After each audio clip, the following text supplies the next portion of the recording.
Good evening, everyone. And Lucan Biddulph Council is reconvening. We opened up our meeting at 5:30 and council entertained a in-camera session. And that had to do with a property matter. And during that time, staff was given direction.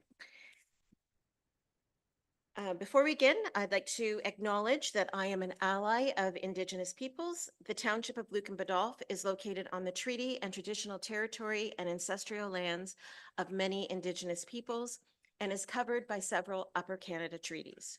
We recognize and celebrate the contributions of Indigenous communities in our shared cultural heritage. Lucan Biddulph is now home to many First Nations, Métis, and Inuit peoples, and they have a unique relationship with the land and its resources, and they continue to shape the history and economy of our township. We recognize the unique role that Indigenous communities have in the development of our community. The contribution from Indigenous peoples ensures that the sharing of unique perspectives and traditional knowledge. The township recognizes the importance of consulting with our Indigenous neighbors and communities in an effort to build constructive, cooperative relationships through meaningful engagement to inform our decision-making and build partnerships. We acknowledge historic and ongoing injustices that Indigenous peoples endure in Canada, and we affirm our commitment to honoring Indigenous voices, nations, and cultures, and to moving forward in the spirit of reconciliation and respect. We do have, and during, I should say that for anybody watching the meeting, that there is no disclosure of pecuniary interest from any members of council. So tonight, June was the provincial month of the senior. And municipalities across the province are given the opportunity by the province of Ontario to name a senior of the year. And that usually is distributed and handed out in June. But our senior of the year was up doing what he does best, and that's volunteering. I am beyond thrilled to be able to announce that the senior of the year for Lucan Biddulph 2024 is Kelly O'Connor. Many of you will know Kelly as the president of the Lucan Legion, but he is more than that. He is a volunteer extraordinaire within our community and beyond our boundaries. He runs a boxing ring in the city of London where he mentors young people, not only in the art of boxing, but I would say in the lessons of life. And recently, in this past year, Kelly has taken those skills that he has with boxing, and he has actually gone up north and he has been training and working with First Nations communities in Northern Ontario. I could go on and on about the contributions that Kelly has made to Lucan Biddulph. It should be noted for the record that he is actually not a resident of Lucan Biddulph, but he is a resident of North Middlesex, but I know he proudly calls Lucan home. I am thrilled that Kelly is here tonight with his lovely wife, Rose. And I'd ask Kelly to come up so that we can present you with a small certificate of appreciation. Kelly, you make a difference not only to Lucan Biddulph, but to the communities that you invest your time in, to the people, both young and old. We're proud that you're a member of our community, and I'm proud to call you a friend. So come on up.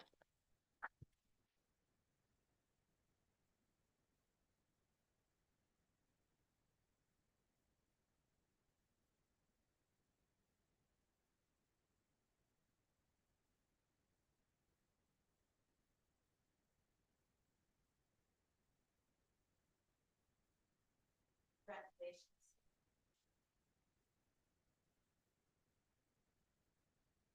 Well, I'm David.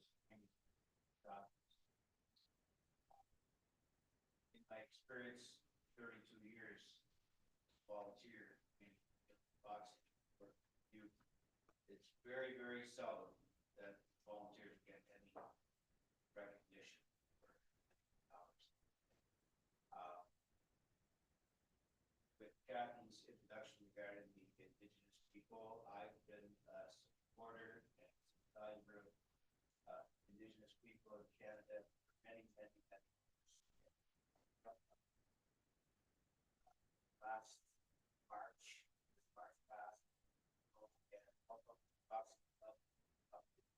concrete. Checkbook.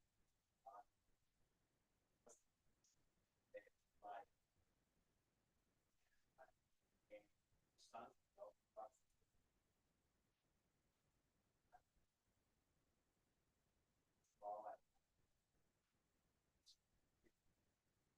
Up there, I've also hey, this I so on better still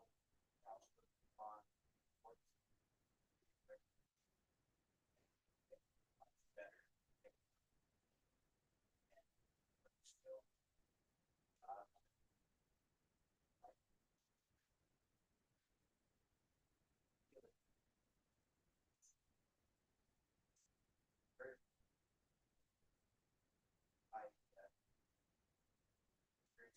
quite quite an education.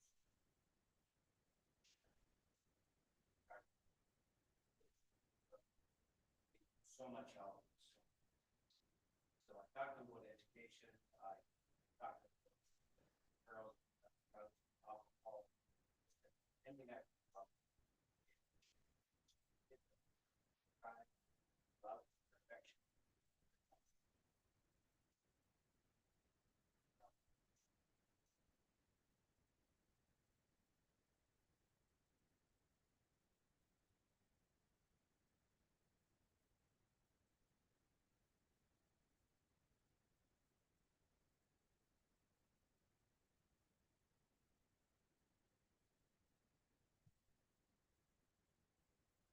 And you can stay. You're more than welcome to stay, but you can also slip out if you want.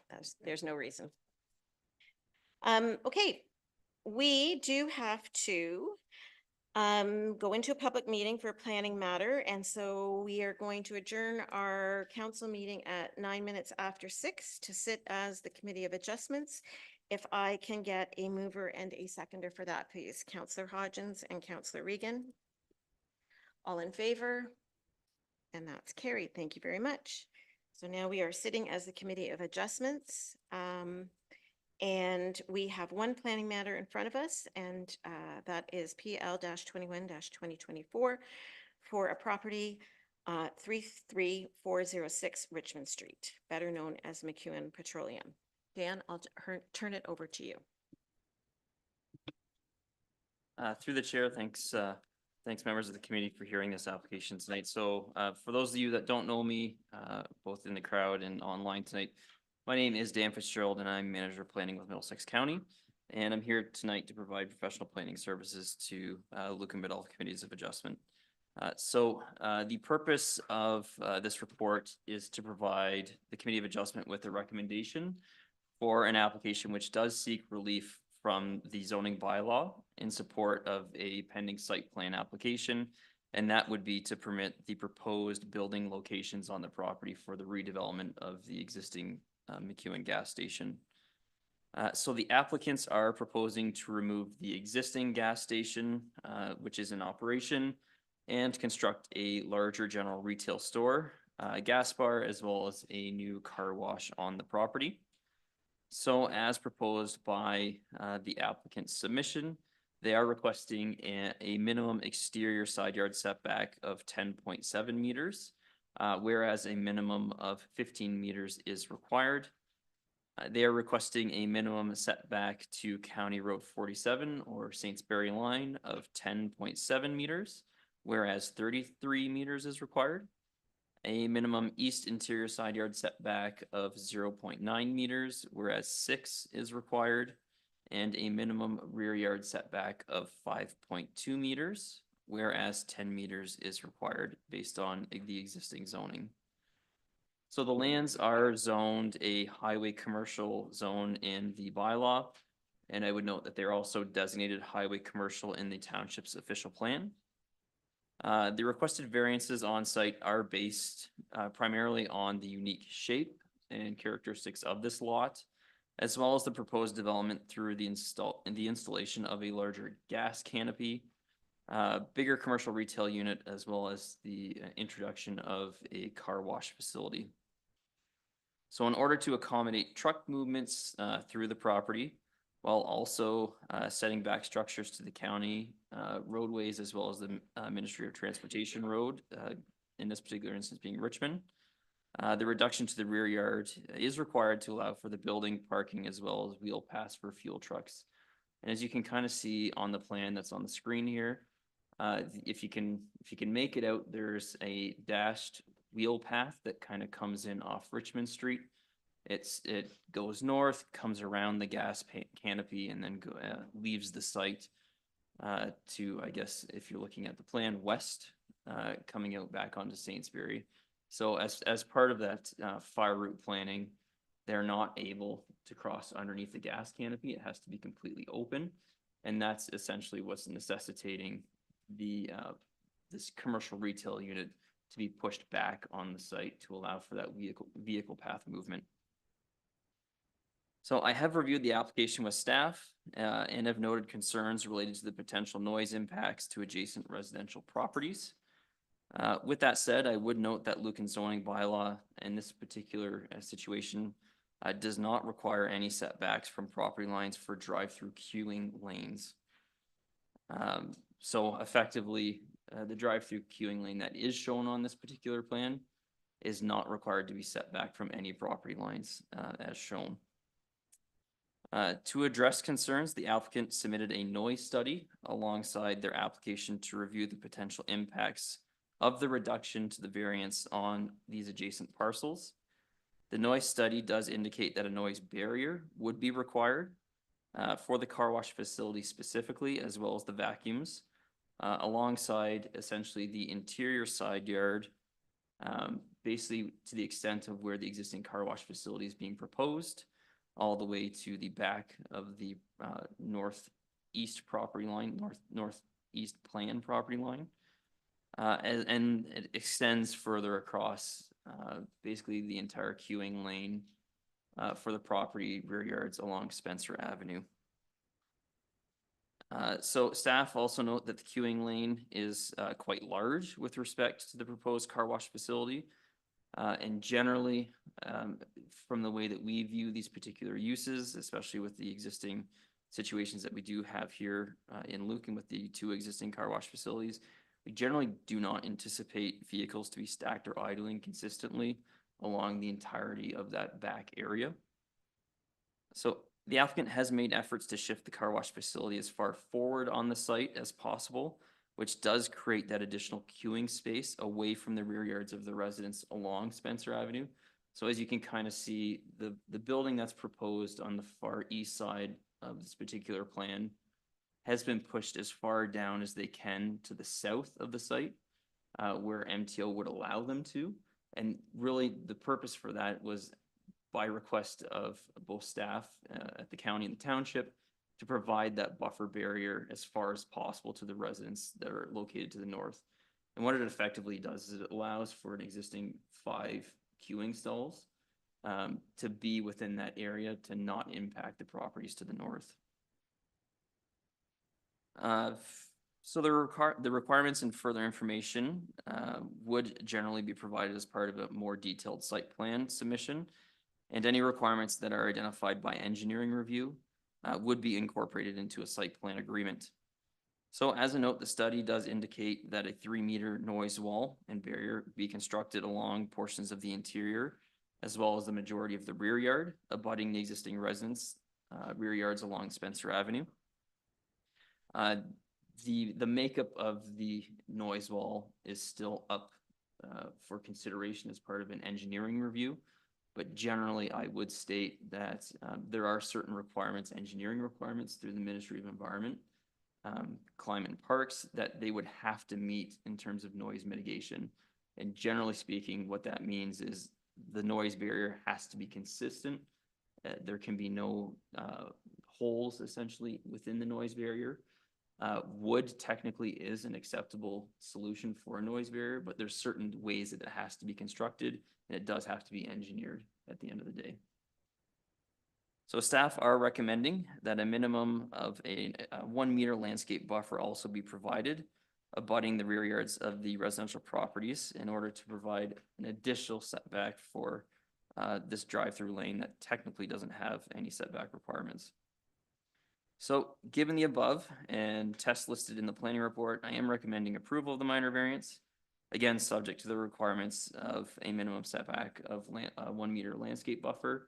And then knowing that this site will be subject to a future site plan application for that engineering review. So thank you, and I'm certainly available to answer any questions that committee or the public may have. Okay, thank you very much for that, Dan. At this point, I would ask the applicant, who's being represented by his agent from Zelenka Primo, Matt Campbell, to come on up and offer any information that you feel the committee needs at this point. Thank you very much, Madam Mayor. As you said, I'm Matt Campbell, partner with Zelenka Primo. Dan, that was a fantastic presentation. I don't really have a whole lot more to add to that. We've been working with staff for quite some time on this application, as well as our client, McEwen Petroleum. This is a great thing to see. I know when I first came to this area, the gas station is what it is. It hasn't changed a whole lot, and they're looking to invest in their community and improve their facility there. I think Dan, again, did an excellent job providing the high points of the proposed development, as well as explaining what the zoning bylaw actually contemplates and permits today. I do recognize that there are a number of concerns from the community, and I'm happy to answer any questions that the community may have. I do also want to say that in terms of the noise fencing, I think that's going to be something that's going to be coming up in discussion. We're certainly agreeable to exploring different options through the site plan control process, as well as any sort of shrouding that would be required for rooftop mechanical equipment on top of the building. That's a fairly common thing that we see. So the noise study that we have prepared at this point in time is generally a fairly preliminary study that will be refined through the site plan approval process and would identify, as Dan said, specific construction materials for those shrouds and noise fences. So I'm happy to answer any questions that the committee and council may have, and certainly encourage the approval of the application. Again, agreeable to the condition that Dan has mentioned as well. Thank you very much. Okay, thank you very much, Mr. Campbell. What I might do is I might get you to sit over here by Councillor Westman because I'm going to take public comments. So if there's any question that comes up that would be more appropriate for you to answer, at least you've got access to a mic right away. Okay. So I'm going to do public comments and questions first, and then I'll go to the committee. Okay. So we do have a number of members of the public who have registered to speak. And so the first person that I'd like to call upon is Mr. Steve Truswell. And even though I've introduced you, if you could state your name before you speak for the record, that would be great. Thank you. I thought when I Oh. retired from the military and gave up my CO position, I wouldn't have to sit in front of committees and do this anymore, but And my deputy clerk, she has said, and I said I wouldn't ask for this in public, but you do have to state your address. So, perfect. okay. My name is Steve Truswell, and my wife and I live at the property of 153 Spencer Avenue, which is directly behind the existing Lucan gas station. My understanding is you have copies of my more detailed concerns, so I certainly won't repeat those verbatim, but I do welcome the opportunity to speak to the two major concerns that I have. The first one, which I know I share with the majority of my neighbors, is with respect to the location of that retail store and the application to move back that location from the required 10-meter setback to the 5.2-meter setback. My concern with that is that the access road for the car wash itself is running behind that building, and at a 5.2-meter setback, that places it just 4 feet from our property lines on our back fences. Now, to me, that seems like the worst case scenario as far as the increased exposure to noise and to the fumes of the vehicles that are using that access for the car wash. But further to that, with the discussion of the actual barrier wall, 4 feet does not seem like a great area in which to work with, and to me may itself present some challenges as far as the placement and maintenance of that particular wall. 10 meters, which I understand is in the bylaws, would actually put that road just over 19 feet from our property lines. And certainly amongst us, as we discuss, we would see no issues with that. it certainly offers up a much better opportunity to mitigate any noise or emissions issues, and certainly offers a much larger area in order to more ideally place that sound barrier wall. Now, the second concern I have, and more specifically for myself, is with respect to the sound barrier wall. Now, I trust that the planning committee will ensure that the design and fabrication of it and location of it will certainly address as much as possible the sound mitigation needs. But my big concern is, from the one drawing I saw where it's placed, it only extends part way across my particular back property line, and there doesn't appear to be any plan to extend that sound barrier up from our property lines to the actual car wash itself. And I fail to see how that large and open area to the car wash is going to effectively mitigate the noise that my backyard and the neighbors beyond me are exposed to. So what I would like to say in summary is I would request that application to decrease the setback be denied in the best interest of our properties, and that as the planning goes forward and finalization of planning for that sound barrier wall, that it be extended up from our property lines to the car wash itself. And with that, I thank you for your attention. Okay, thank you very much, Mr. Treswell.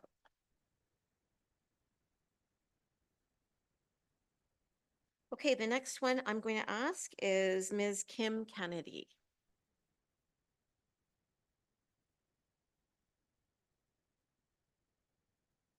I'm Kim Kennedy, and I live at 155 Spencer Avenue. And I concur with everything Mr. Steve has said. But my concerns are even greater in the fact that my property at 155 Spencer, if you want to pull up the diagram, has the most exposure. And it also has it will have the greatest impact on what you're proposing to go forward. That is my entire backyard. And I concur with Steve that it should be denied, the setback should be denied. There is no need to have it pushed back that far to our property lines, our back property lines. Yep.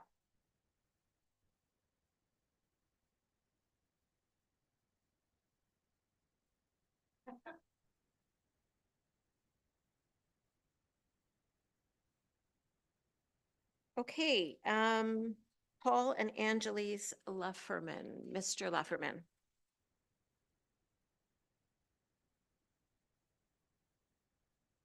Hi, my name is Paul Furman. I live at 157 Spencer Avenue with my wife Angelise. I agree with everything that Steve has put forth, And Kim as well. as in Kim as well. And I'd just like to say that it would, to add to that, we think it would decrease our property value. There's an impact on health. We have 2 small kids back there. At least it might impact our health. There's safety concerns as well with vehicles traveling that close to our fence.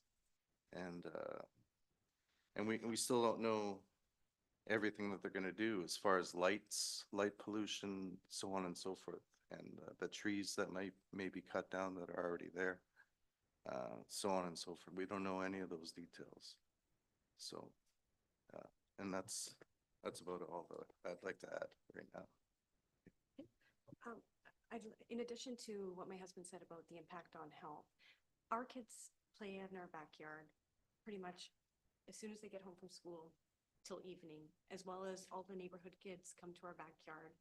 And as of right now, even without this new addition and the queuing lane right behind our property, we hear people's music, profanity, emissions. So all of this is going to get so much worse, and our kids should be able to play in our backyard and not have to worry about listening to people's music, listening to people fighting, listening to people's conversations, and smelling gas fumes. When we purchased our home, we didn't have any of these issues. And that's it. Thank you very much.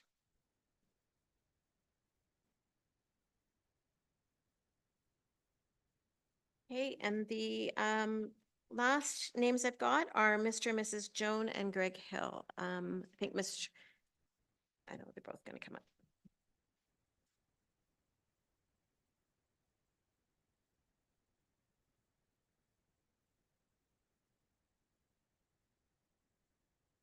Good evening. I'm Greg Hill. I live at 151 Spencer Avenue. And this is my wife, Joan. Privileged to live with them at 151. Well, That got you. so just like, this is recorded, it's on YouTube, so let the minutes reflect. We much agree with what Steve has proposed. I'm concerned about the, whatever the hell you call it, the variance.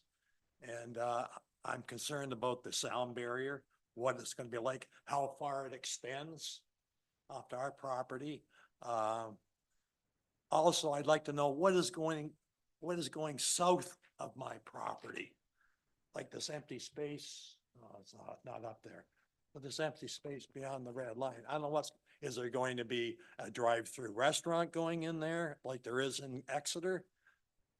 Is this being considered also? That concerns me.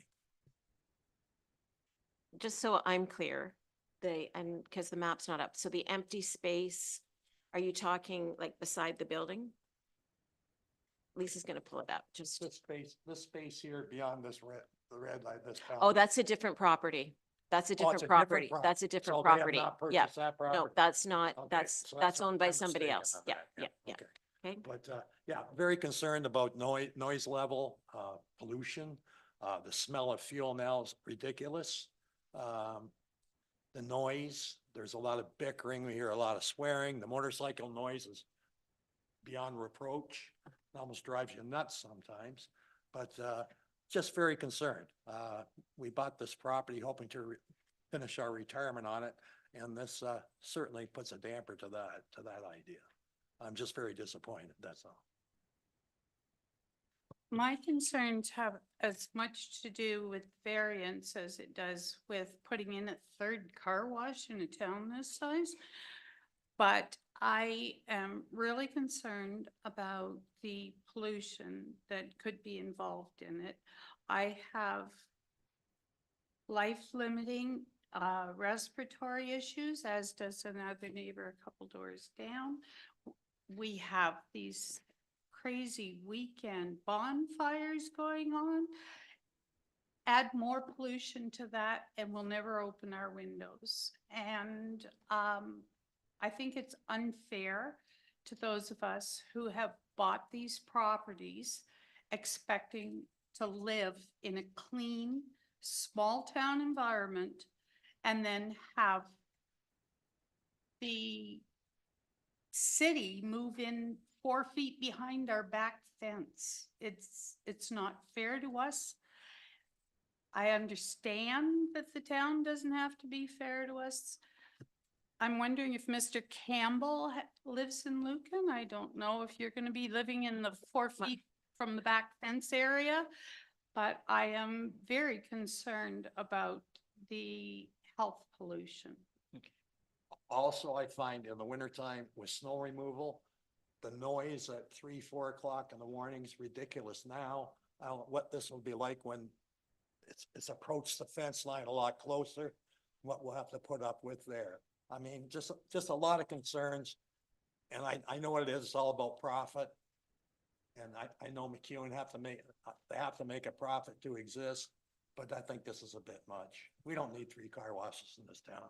And I noticed when the hub was here, if you sat out in the patio and say you're having lunch, the noise from that damn, pardon my language, No. from that car wash was ridiculous. You couldn't hear yourself think. And I don't want that happening where we are. okay. So Thank you very much. That's all I have to say. Thank you for your time. Okay. Did you have anything else that you wanted to say, Mrs. Hill? Yes, I'm wondering what kind of a machine you're gonna get through a 4-foot area to keep that clean in the winter. When we have snow, it's gonna build, and then flood. And I don't know what you're gonna do with that. I'm sure that you've probably thought extensively about it. But there's more to it than just moving the variance. There are lives literally at stake here. Thank you very much. Thank you. Thank you. Okay, at this point, I will open it up to the committee for any comments, questions, clarifications, either through Dan or with Mr. Campbell. Deputy Mayor Manders. Yeah, I do have a couple comments. You know, and again, I guess some probably won't like my comments, but you know, again, I agree with you know, the third car wash. I'll never tell somebody that wants to, you know, how to run a business or how many businesses we have. Hence why I feel the direction of cars as opposed to idling of cars, because even current car washes, I live beside the one that got decommissioned. I mean, it's not, you know, that's more of a flow of traffic as opposed to idling, because I don't believe it will be that busy neither. So I concur with you. I'm surprised about the third car wash, but I'm not opposed to a third car wash if they feel it's needed. I thought, you know, I hope Dan can make note. I thought the one person made a good comment on lighting of the new property. So you know, obviously through site plan, certainly a concern of mine also for the residents on lighting. Want to make that note. You know, one thing maybe being overlooked from growing up in this community and using it back when Pat Clark was there and using this property since I was a baby, literally. I hear you're making comments about profanity and hearing, you know, this stuff in your backyard. And I agree, when there was a food truck beside there, unfortunately, I would leave my car actually idling, order, and there was picnic tables back there. And I think it created a worse environment from what I'm seeing here, where there is no bylaw for idling. There is no bylaw for parking. If we were to move this store further towards Highway 4, they're definitely going to clean up that apron and create parking behind them. I mean, you could have people buying their lunch and dinner and backing their car up to the fence with no sound barrier and leaving it idling, having their lunch. This here, to me, creates no idling like it could create, again, on a cleaned up site. I think it's misconceiving to think that they're going to leave that grass and not create the whole apron back and redo the whole site. So just a comment maybe for consideration that this actually could be better than having cars backed up idling on your property. The sound barrier, if Dan could comment on that, I agree also that I don't like the limiting aspect to it on that property, if that could be extended on when we go to vote, or how that could look. So.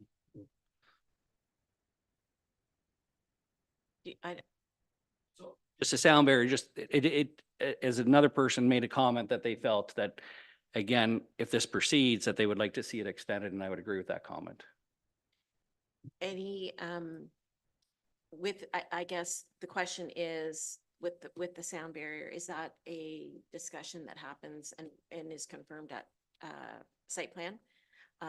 Or can we give direction on that tonight? Yeah, so, sorry, I'm thinking in my head. So through the chair, certainly the more detailed engineering design of the actual makeup and composition of that sound barrier is something that more so happens at the site plan stage, because that has to be engineered to meet the ministry standards for noise mitigation. But in terms of the length, there's, you know, as Mr. Campbell had noted, they've done a preliminary assessment of a noise review. We haven't peer reviewed it at this particular point in time for our engineering perspective. So we don't know exactly what the extent is of that noise barrier and whether or not it needs to be extended.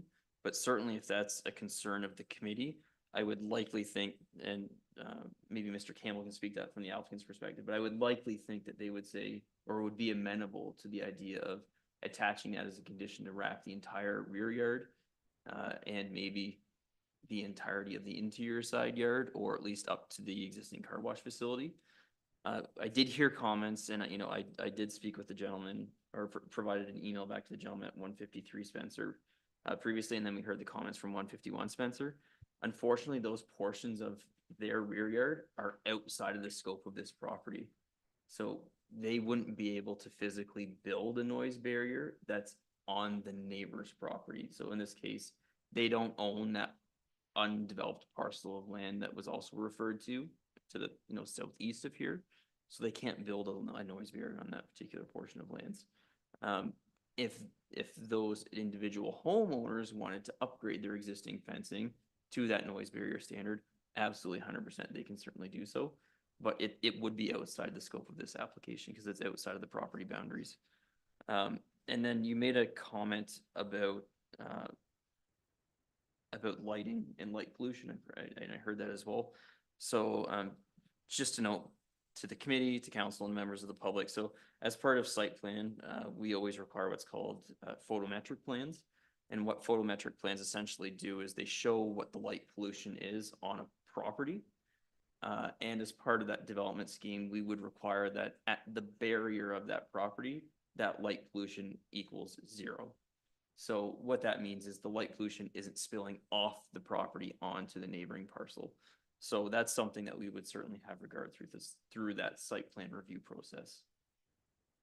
Thank you. Did you have any other follow-up, Deputy Mayor? Yeah, because again, looking at this, I look at an idling car and the comments made about a third car wash, and you know what?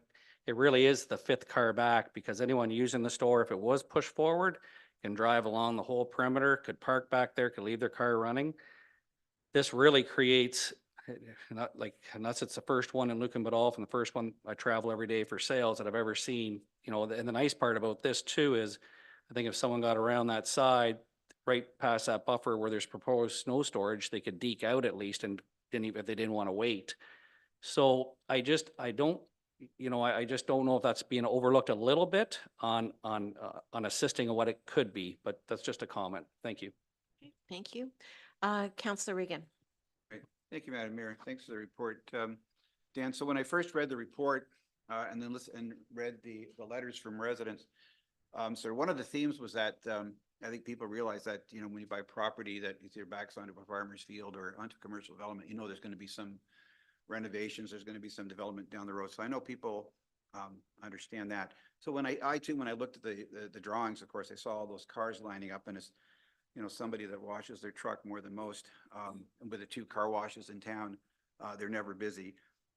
But again, with I guess a couple of questions I have, and I'm going to have a couple for Dan and for Jeff as well, but moving to the Deputy Mayor's point, if you're moving the actual store forward, you're creating an opportunity at the back of the store for other people to drive back in there. So you're going to have you're going to have more traffic back there as I see it. I guess my question was, first of all, with respect to the buffer, because that's the theme that I'm hearing from everybody, is that there's a question about the buffer and what's there and the space. That's the space that's between the curb there for the queuing lane and people's backyards. And I totally understand. I totally get what you're saying with respect to noise and to fumes and that, and I understand that. So I'm just wondering, just as we're going through this process, the first question is that my understanding is that there is actually no bylaw on drive-throughs there's nothing that really says that we have to be off that fence line, if I'm mistaken. And secondly, what are the possibilities of making that buffer wider and perhaps making it so you could put in vegetation, which is probably trees, from what I understand, which is probably the best buffer you can do. So I mean, would it take 6 feet? I don't know. Again, I'm not a planner, not an engineer, but I'm just wondering, perhaps in a compromise is what I'm suggesting. Because again, and to the Deputy Mayor's point, I mean, if you're moving that, you want to limit that. I don't see 15 cars lined up to get their car wash, and idling would be horrible, and the noise and the smell, I get that. But I'm just wondering, for that sake, what would it take to have a buffer a little bit wider, having an adequate fencing and buffer, the barrier, whatever you call it, and something they can put in there to kind of, again, mitigate those noises. I just was asking that. That's sort of my first question. to either Dan or to Mr. Campbell, whoever wants to answer it. You put your hand up, so Mr. Campbell? Thank you, Madam Mayor. Sorry, is this close enough to speak? Great, thank you. Sorry, I just wanted to have a point of discussion on the notion of buffers. And buffers are something that is very important when we're looking at infill, intensification, redevelopment, especially when we're interfacing with low-density residential like we are here. So there's different things that we want to buffer. And in this case, there are two separate but related features that we want to buffer from. One is noise and one is a visual impact. Now, the fence that's being proposed here is a 3-meter high fence. So that means if you're standing in your backyard, unless you have an elevated deck, you're not seeing over that.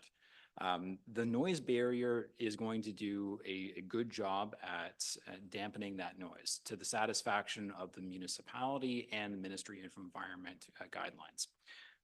And that's going to do both noise attenuation and a very 100% visual barrier.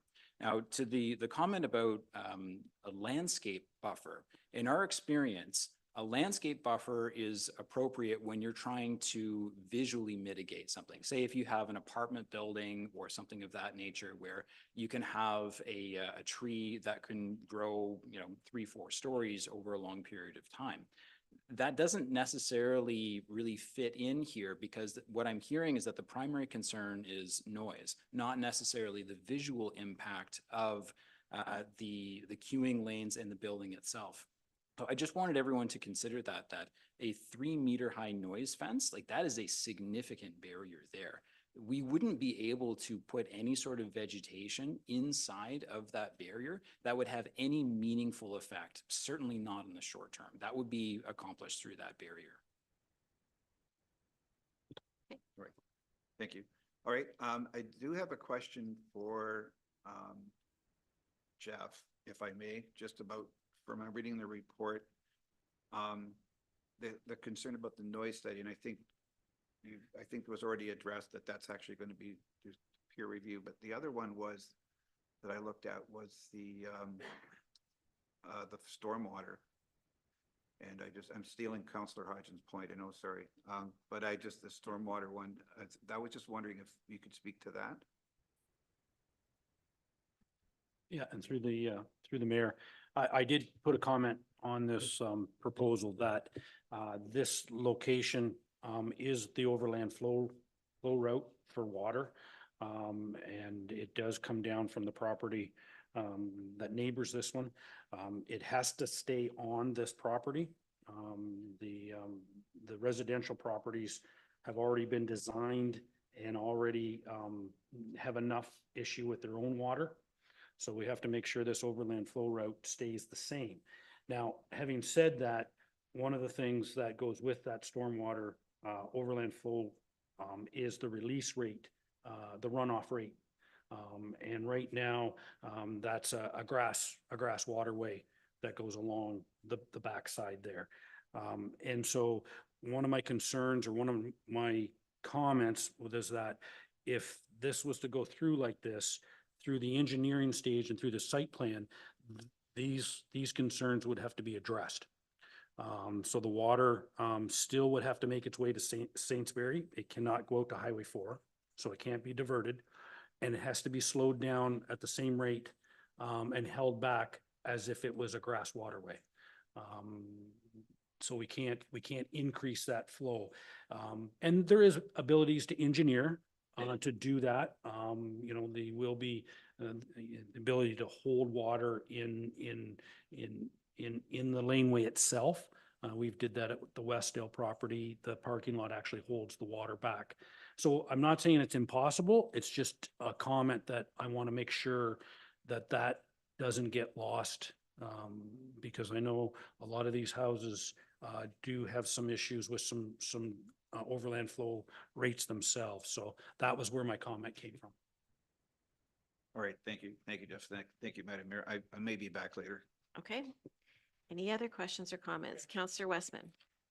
Yeah, well, I'm just going to reiterate because my colleagues have stated the things that I had my concerns about possibly increasing that back buffer a little bit. I mean, is there any wiggle room to move things forward a little bit so we have more space back there? I do have some concerns about the sound fence. I think it needs to go down. Because if you're, I mean, it doesn't matter what gets developed in that other lot, that's neither here nor there for this particular one, but when that car wash is running, it's gonna spill a lot of noise to the east,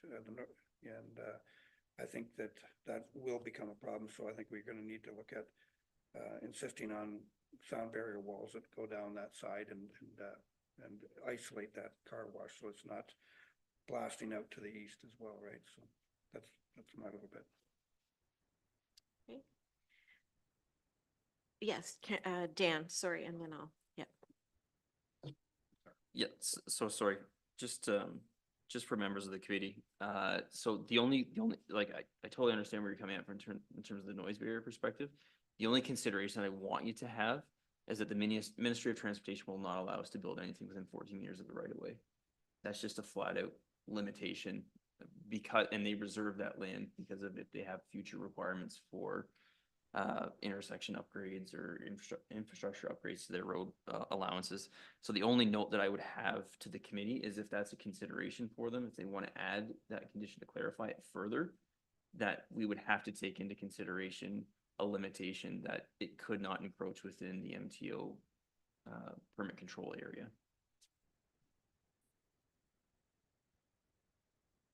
I'm going to do Councillor Hodgins and then I'll come back to you, Councillor Reagan.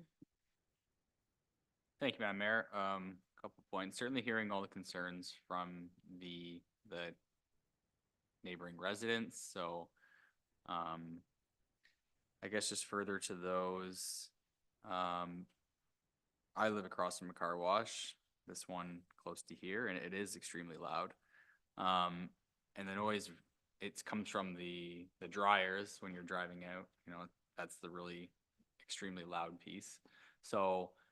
I guess we're hearing from the residents at the back, but I just would like to ask either to Dan or to Mr. Campbell, would the noise study consider noise impacts going across the highway? I'm thinking Langford Drive, there's some houses there that are similar proximity to mine, and how would that be addressed for the noise coming from the front of the car wash? Yes, so through the chair, that's a really good point. So certainly the focus up until this particular point in time has more so been on the adjacent properties to the rear, given the location and the existing car wash facility. But I would note that funny enough, when you read the report, it indicates that the noise traffic along Richmond Street is actually higher in noise decibel than this car wash facility would be. And the reason for that is essentially as car wash facilities utilize different technologies, they're required to put in noise mufflers on their systems or undertake different strategies to muffler those types of equipment.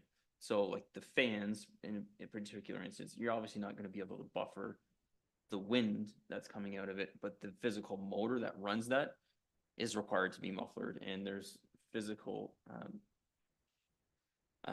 insulation chambers that are added onto them that helps reduce that potential noise from the roof of the facilities. Similarly, we experience those same things with HVAC systems, with cooling systems, similar situation.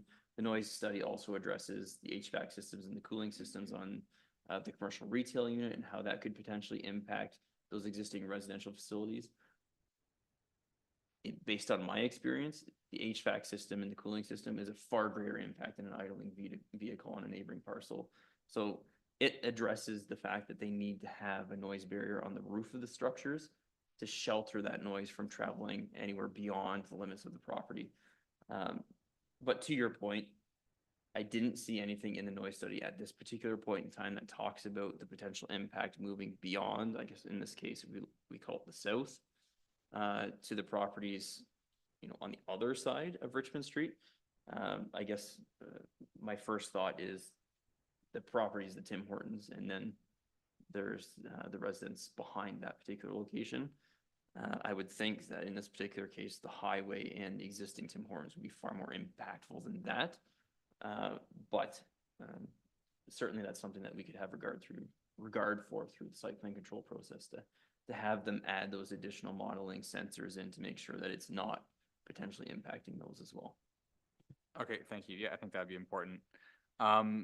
Looking at the conceptual plan then and the rear yard setback, I guess I was a little bit disappointed with the minimal vegetation buffer there of 1 meters. And I think, Dan, you explained a little bit about the fire route and how that may drive that restriction there.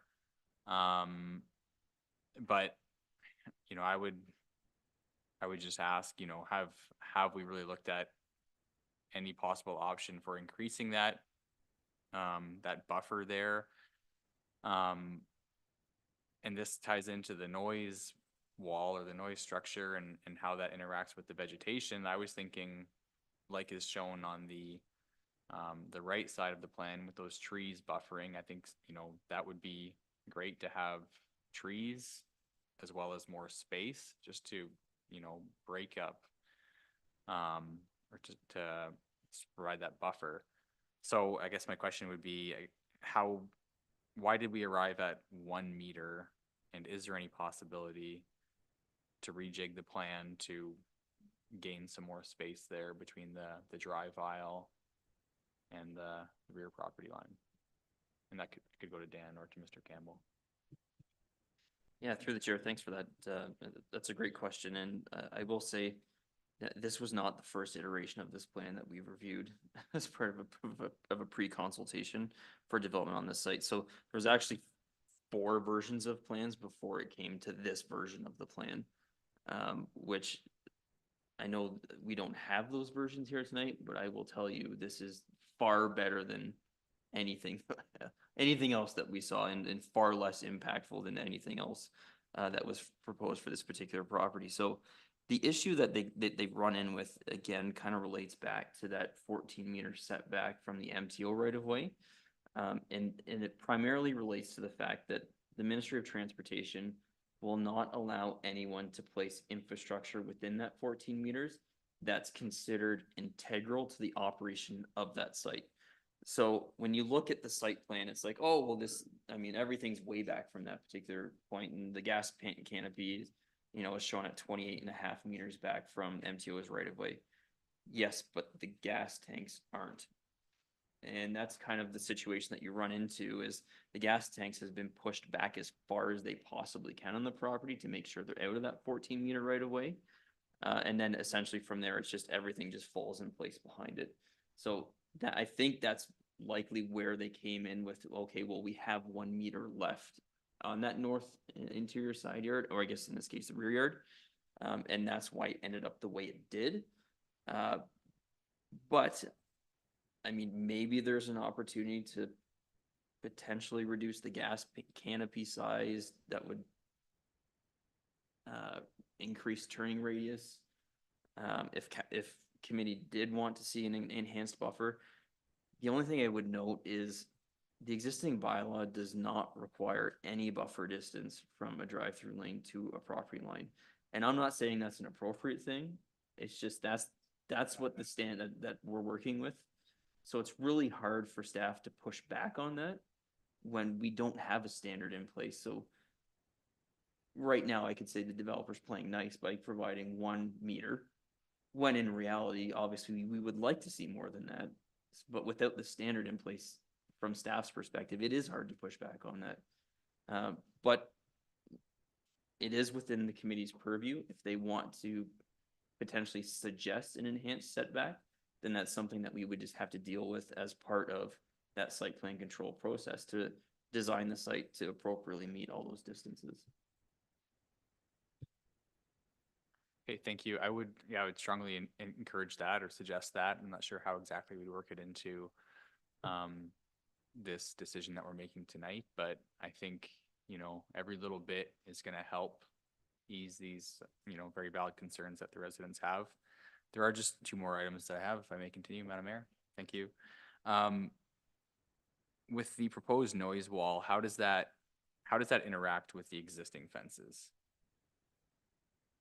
Does the fences come out or how does it work? Through the mayor, we're anticipating that the fence would integrate seamlessly. When you have the end of one fence, the other fence would begin. That they would line up more or less like that, right together. I guess I'm speaking more about you have an existing fence and then a noise wall is coming here, so I don't would that not create that sandwich fence situation that's not permitted? Yeah, we try to avoid that at all costs. So through the site plan approval process, there would be a requirement for either us or our clients to get in contact with the neighboring landowners to confirm how that would work. In some cases, we work on developments where a neighboring landowner is either unwilling to do anything with the fence or unresponsive. In that case, you end up with the sandwich. Nobody likes the sandwich. It creates this kind of no man's land. You get stuff growing up and it's just not something that everyone likes. What we strive to do as a planning firm is involve neighbors to arrive at a conclusion that everyone agrees with. Not something where, we have a sandwich where we have, someone's preferred fence and then another fence right on the other side. That's not really serving anyone on that, to the objective that we're trying to achieve.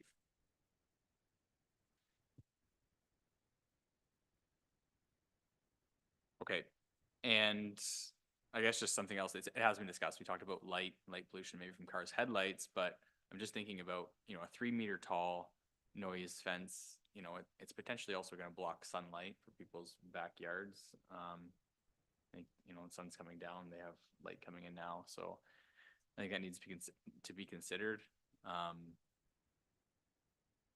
My last question or comment was in relation to the interaction with Richmond Street right of way.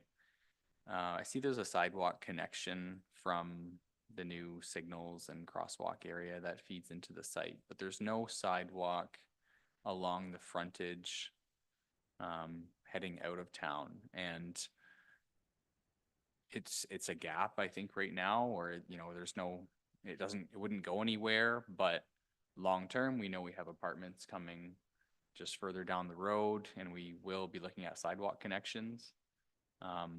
So where are we at with those sidewalks? They're not shown in the plan right now. Will those be added? Who wants to take that one? Jeff? Maybe I'll just, through the chair, I can comment on that. So, we've found ourselves in a challenging position dealing with the road authority in this particular situation to add sidewalks to the road right of way.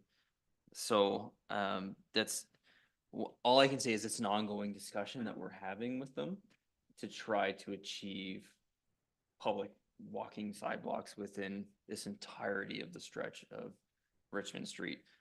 We started at the apartment block further down in the Old Clover subdivision.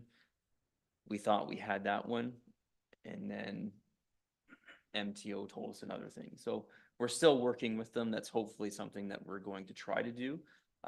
Regardless of whether or not it's shown on the plan, that's something that in all the site plans that we've done along the way, we've required. Not that they install it, that they provide the cash in lieu for the municipality to eventually install it once we have agreement between all parties. So that is certainly something that we will have regard for and as part of that site plan process, and it's something that I think we all think is very important for the municipality moving forward. Jeff, did you have anything? No? Actually, Madam Mayor, I will just reiterate what Dan said. So like similar projects that's happened along the MTO stretch, we have taken financial compensation so that when we know that when we do get a chance to put those sidewalks in, we have those funds sitting there. I mean, yeah, when this is a challenge directly because of the MTO that we're dealing with here, to put infrastructure in there right away becomes a very difficult situation and an interesting situation. So just basically Dan did explain it correctly as we sit now. Okay, thank you. I'm not going to spend a lot of time on my comments since most of the questions that I have and concerns have been asked by my colleagues. And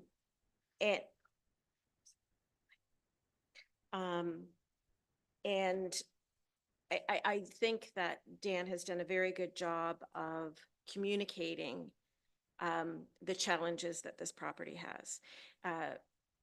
And I would dare say probably, you know, not the least of it being MTO and the fact that it is where it is. And there are so many requirements that MTO does require as to, you know, where you can develop and how far back they need access to. So, I mean, that's your starting point. So I do appreciate everything that you said, Dan, about the work that's gone into the design. And I mean, I don't know, Councillor Hodgins brought up a point about the canopy. I mean, is there a way that that canopy, the gas canopy, could be shortened up to give you a little bit more of that, a little bit more of a buffer? Because, and I'll repeat what the deputy mayor said, and I know it won't make the residents happy, but I do think the laneway would not be, if there was no gas station, if there was no car wash going in and the store was pushed forward, I think you would have more traffic behind the store. I mean, we see it now. We see how traffic moves on that property now. And I think that that would be, I think that that would inhibit your lifestyle more than what this actually will at the end of the day. I appreciate all of the concerns. I think a lot of those things with regards to sound, with light, all of that can be addressed at site plan. Our planning department is very good at taking the comments that our committee comes with and working with an applicant to make sure that the site plan reflects that. And I would just go back to that, again, to that noise and the noise barrier. And it's, you know, how far up can it go along? You know, it's not going to go to the end of the property because it can't, because of MTO, but if it can come as far up to the car wash as possible, I think that that will be the best that we can do with mitigating. There was one comment I had, or then that was in the report, and that had to do with the abutting property and the fact that there is to be no access between the properties. And my question is, you know, has the applicant contemplated how that is going to work? And then who polices that? That I mean, that's a requirement from MTO, but in the end, who polices that? You know, the access between the McEwen property and the other property, and that there isn't to be any access between the two. So so through the chair, yeah, so as part of the site plan review process, we would typically require a board-on-board fence. Like when you have a commercial property abutting a residential property. In this particular case, it is a commercial property and a commercial property currently. So there's no technical fencing requirement, but I would state that the noise assessment that was completed by the applicant's consultant essentially has that noise barrier that runs that distance anyways. So that would create a physical barrier between the two parcels. okay, good to know. Thank you. So I mean, as I say, I don't know how much by shortening up that canopy, whether it does provide any significant difference to that distance. And whether that can be discussed at site plan just to see what can be done. But I'm satisfied with where we are at today. Deputy Mayor Manders? Yeah, no, I am too, with again being control of site plan regarding the light comments and the sound barrier wall, and just maybe Councillor Hodgins made for consideration or thoughts. That the one comment I get but the new complex over there, and I don't, the only thing that concerned me when they said, you know, you move that, it increases turning radiuses. So is that gonna create a little bit more of a danger going around? I look at people have commented going up the side of McDonald's in front of it and you can't turn right. It's very sharp turning radius. They do try to do a 3-point turn in there as opposed to following the arrows. But again, moving that even a half a meter, it'd be different if we were moving it to eliminate and mitigate a solution, but we're not moving it enough to eliminate a solution. So that's, I guess that's just my comment. Again, at site plan, if they can move it a little bit, that'd be awesome. That would be nice if they could move it. But increasing turning radiuses, if that creates more danger on site, I don't like that. So, Mr. Hale, typically we don't allow for a follow-up comment from the public. But since you've made your way to the mic, as long as it isn't a repeat of what we've had and respectful, then I will allow it. We, at this present time, have a irrigation problem with our properties.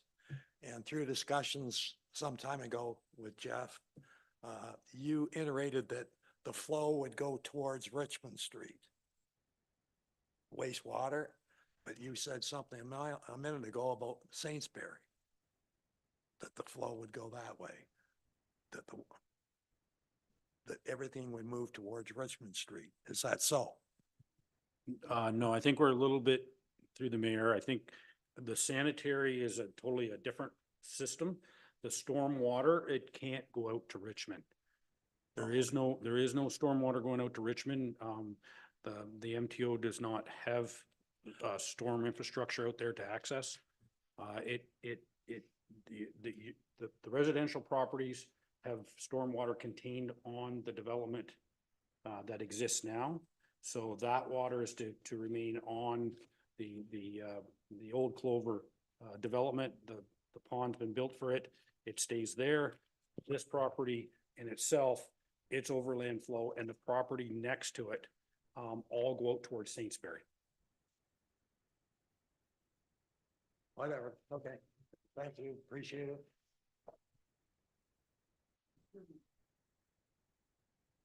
Okay, I will ask the committee if you have any more comments or clarifications required. Councillor Hodgins. Thank you, Madam Mayor. Just one more comment about the sidewalks, and thank you, Dan, for that answer you provided earlier about collecting the cash in lieu. And I trust that through the design, there will be provision for, you know, being able to easily add sidewalks when the time comes. So that's great. I just also, looking at the plan itself, I would hope that, to you, Mr. Campbell, through the site plan process, that we can look at pedestrian connectivity throughout the site, like safe walking access from the existing sidewalk to the convenience store. There are going to be a lot of kids using the facility, and right now it's kind of just, you know, they'll go from the municipal sidewalk to walk through a gas area or a fill-up area where there's going to be a lot of vehicle activity. So I just hope that through the development of the engineering plans and the site plan, that will be looked at in detail, just provide safe connections. Thank you for those comments, Councillor Hodgins. Any further comments from the committee? So with that, there is a recommended motion in front of us. It's fairly lengthy, and since we do have members of the public here, I will read it. And the recommended motion in front of us is that the application for minor variance A-5-2024 filed by Grant Castle Corporation for relief from the Township of Lucan Biddulph Comprehensive Zoning Bylaw to permit the proposed building locations for a new general retail store, gas bar, and car wash for a property legally described as concession north of the Proof Line Road, Part Lot 7, Parts 1 and 2, on reference plan 33R-14260, concession NLR Part Lot 7 RP 33R 14260 Parts 1 and 2 in the Township of Lucan Biddulph, County of Middlesex, and municipally known as 33406 Richmond Street, be granted, subject to the following condition: that a minimum 1 meter landscape buffer be provided in between the rear lot line and curb line of the proposed drive aisle for the car wash. And the reasons for this is that the intent of the Township of Lucan Biddulph official plan is maintained. The intent of the Township of the Lucan Biddulph zoning bylaw is maintained. The variance is considered minor in nature, and the variance is desirable for the appropriate use and development of lands. If I can get a mover and a seconder. I'm gonna move that forward, and I think when you get a second, Yes, that's fine. So Deputy Mayor Manders, Councillor Regan, and Deputy Mayor, what comments do you have? No, I just had a sense and I don't have one. I have a comment. Councillor Regan. I have a comment. I'm just wondering about amendment to the first, about a minimum of 1 meter landscape buffer should be 2 meter. That's what I'm asking for. So that, I think we missed that because I think we just talked about, some of us were talking about actually making that a bit of a wider buffer.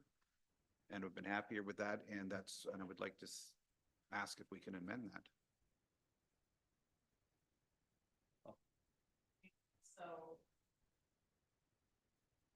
So I had this today at County Council. Would this be a friendly amendment or? Just trying to think of my organized comments Be here. a motion So to amend, please. Yes, the motion to amend it now. Okay, sorry. the one caution I would make is that at this point, that may be a killer to the whole thing. If so I'm cautious about how to word that so that we don't start the whole process again and have to come back in another month to do it, to do it over. So I guess at this point, and I don't know, Mr. Campbell, whether you can answer that or not, whether that would be a death knell to this plan. Do we start all over? You know, I will note that it says that a minimum 1 meter. It does say minimum 1 meter, so that if the intent is to try and get 2, but if that's not possible because of turning radiuses or other site plan issues, then is it still acceptable to the committee at the 1 meter? That would be my comment.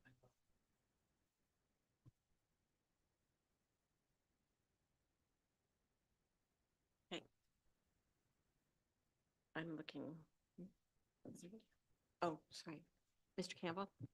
Thank you, Madam Mayor. I just wanted to point out for the committee's information that the 1.0 meter landscape buffer, that's more or less what's shown on the plan right now. That works. As Dan mentioned, there's been a number of iterations here.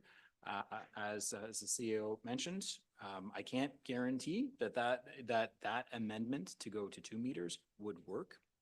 I just want to point out that when we have a situation where conditions are placed on a variance, whether this is this one or any other variance that we're talking about, that creates, we're kind of doing ad hoc planning. Now, the potential consequences of that is that our client may not agree to that. You know, quite honestly, I don't know for certain if they're going to agree to this, which I think I'm fine with it as a consultant. I don't have that confirmation from them. It seems reasonable to me, though. My only caution is that if conditions are placed on it, that creates a situation, as the CEO identified, that may make this site plan untenable. If that is the case, I'm not saying it is, but if that is the case, then our client would likely be in the position that they would have to appeal that, which obviously we want to avoid. Thank you for those comments. Did you have a comment, Deputy Mayor Manders? You know, unless we, I don't even know if this is possible. Again, increased turning radius and safety of daily use and every minute it's open is, and not being able to mitigate any solutions, I think is being overlooked too much on this. It doesn't mitigate anything, and it creates, and it is going to create, as our planner said, tighter turning radiuses, which cannot be safer, increasing turning radiuses. So it would be different if that was going to do, it was an impactful thing to the comments made to eliminate any sound barrier lighting, anything talked about today, it eliminates nothing. All it does is create a danger on site. And it doesn't make sense to me. I mean, unless we can change the motion for consideration that during site plan that it's considered up to, you know, it's understanding that it could be a meter, or I guess 1 meter to 2 meter, you know, some sort of wording that the committee, then that's site plan. It's no different than our sound barrier comments. It's no different than our comments on lighting. I think we've got to trust that, again, if they're not creating too much of a danger on site, which I don't know what that is on turning radiuses, and it becomes 1.2, 1.1, I think that's positive. But it just doesn't make sense to me to do that, to be able to mitigate nothing and create danger on site potentially. eh, Dan, Yes, so through the chair, interesting comments. So I would just note that turning radiuses are requirements of the building code and fire code. So we can't change those. That's a 12-meter turning radius is something that they have to meet on site at the center line. That's what they're showing here. So we can't play around with that. It's more so can the gas canopy and tanks shift a meter down, which could then shift that lane and the parking and the building down another meter, which gives that additional meter. That's something that we could certainly explore through that site plan control process. I just don't know exactly what that distance of the gas tank is to that MTO right away at this particular point in time. But certainly I think from, you know, Mr. Campbell's perspective, from his client's perspective, if that's something that the committee and council generally in township would like to see, I think they would be likely amenable to looking at what's the furthest distance we could possibly achieve, which is what the intent of that, a minimum of. So it's not saying it has to be a meter. It just gives us that, say, you can't go lower than that, but we'll try to still achieve something better than that through that site plan review process. certainly, I think with the language of the minimum 1 allows for the discussion to happen between planning, site plan, and the applicant. And respectfully, Councillor Regan, I worry about us as a committee putting that minimum, changing that minimum, because essentially you're changing possibly engineering, which that's something that I can't be I don't know, right? So I trust that the language of the minimum 1.0 will allow for discussion, but at that site plan point. And, you know, we have to trust our staff that work has been done up until this point to get the best possible design that meets with the challenges of the property. So with that though, in listening, you've wanted to change. Are you? I'm more concerned that there were going to be discussions. We were moving on this and it just didn't seem to me like I thought we were just going to, it sounded to me like we were just not going to do anything with it and it was just going to be status quo and be left. But I just didn't understand that that's how I felt. And that's why I said we needed to actually, you know, that's why I spoke up and I said, well, you got to make it 2, because now that you're saying that there's going to be some discussion, not you, sorry, but there's going to be some discussions on that. And it's not just going to be left at that 1, because if it's just the 1 or 0.9 or whatever it happens to be, but there's got to be some discussion on that, I think. So it's a minimum of 1. So to that point, I think the discussions can happen at site plan. And I think the noise concerns that have been voiced, the lighting concerns, all of that will happen at site plan. They've all been recorded, and the applicant and our planning department and all of staff at that point can work towards addressing the comments that they've heard tonight. Okay. So with that, the motion is on the floor. I'm not going to read it again, but it is as it was recommended. It was moved by Deputy Mayor Manders and seconded by Councillor Regan. Is there any further discussion on that? Okay, all in favor? And that's carried. Thank you very much. I will say to members of the public, I appreciate your participation tonight. I we'll get a sense that there's likely some disappointment in the way that the committees move forward. But I am confident in our staff, in the discussions that they will have with the applicant, to take the concerns that they heard both from the community as well as the committee on those areas that I highlighted. And I do think that the final product, I think, will be okay. I really do trust that. And I guess the next steps for it we keep talking about the site plan process. That is not a public process. In the past, it has been, but that has changed by provincial legislation. It is a staff-directed process.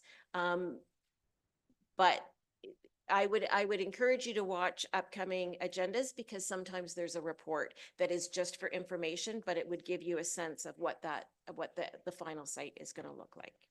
Okay. And with that, again, thank you for participating. Thank you, Mr. Campbell. And I would entertain a motion to rise from our public meeting at 7:23 and resume our regular council meeting. Sorry, I've got to just confirm one thing. I don't know if you had a chance to deny seconding it, but so that motion was firsted by me and seconded by Daniel, but I don't understand quite procedure. And then he didn't, I don't know if he did, I don't know if you looked at, like, if he seconded that or not, because he didn't vote in favor of it. So, It doesn't matter. Oh, it doesn't Anybody matter? can sign- Oh. Anybody can second it. Sure. You don't have Have to to- vote in gotcha. favor. I of just the wanted to motion. verify. Yeah. Yep, no, just you wanted don't have to clarity on vote in that. Favor. It's to get the motion on the floor. On the floor, Right? gotcha. 'Cause then, yeah, that's when you talk about it. Okay. Yep, no problem. So now we are going to rise at 7:24 from our public meeting to our regular council meeting. A mover and a seconder, please. Councillor Westman and Councillor Hodgins. All in favor, and that's carried. Thank you. Westman and Hodgins.